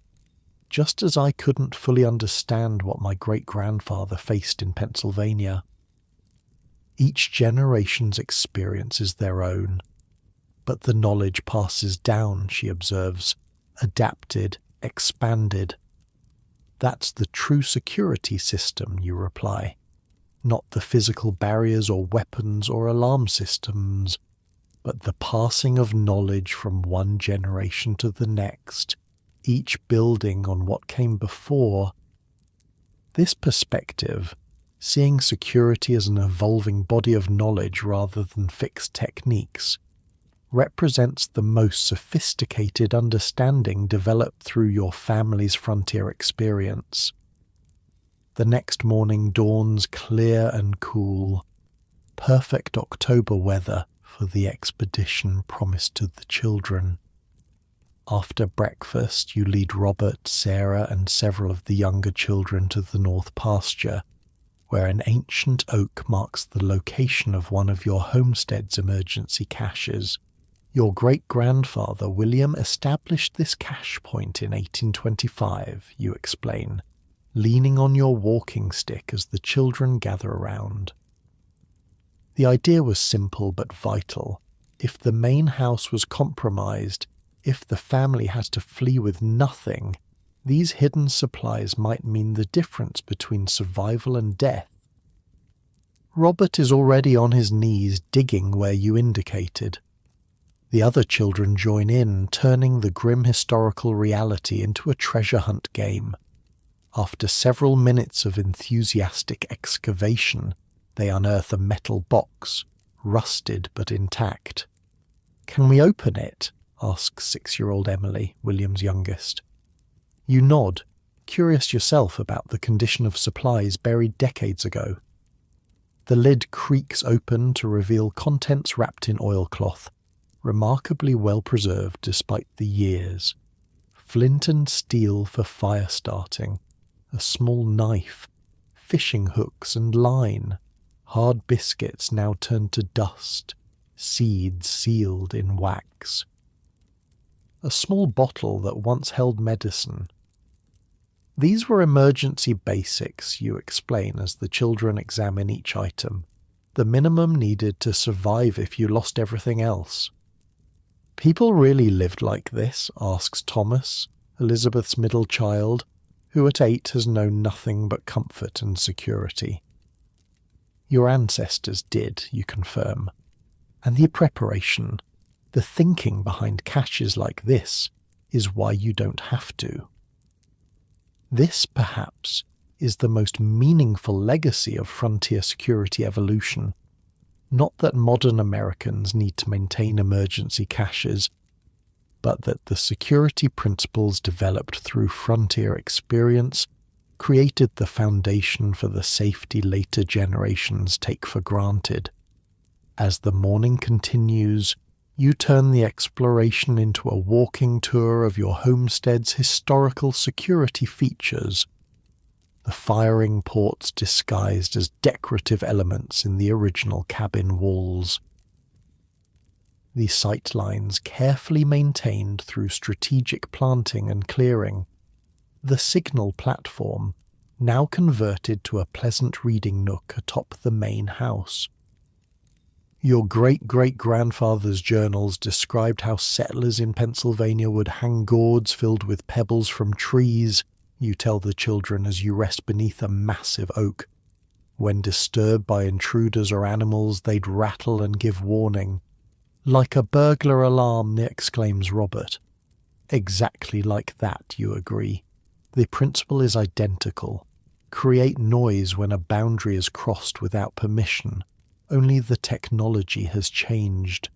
This connection between frontier innovations and modern security technologies fascinates the children, the tripwires becoming modern alert systems.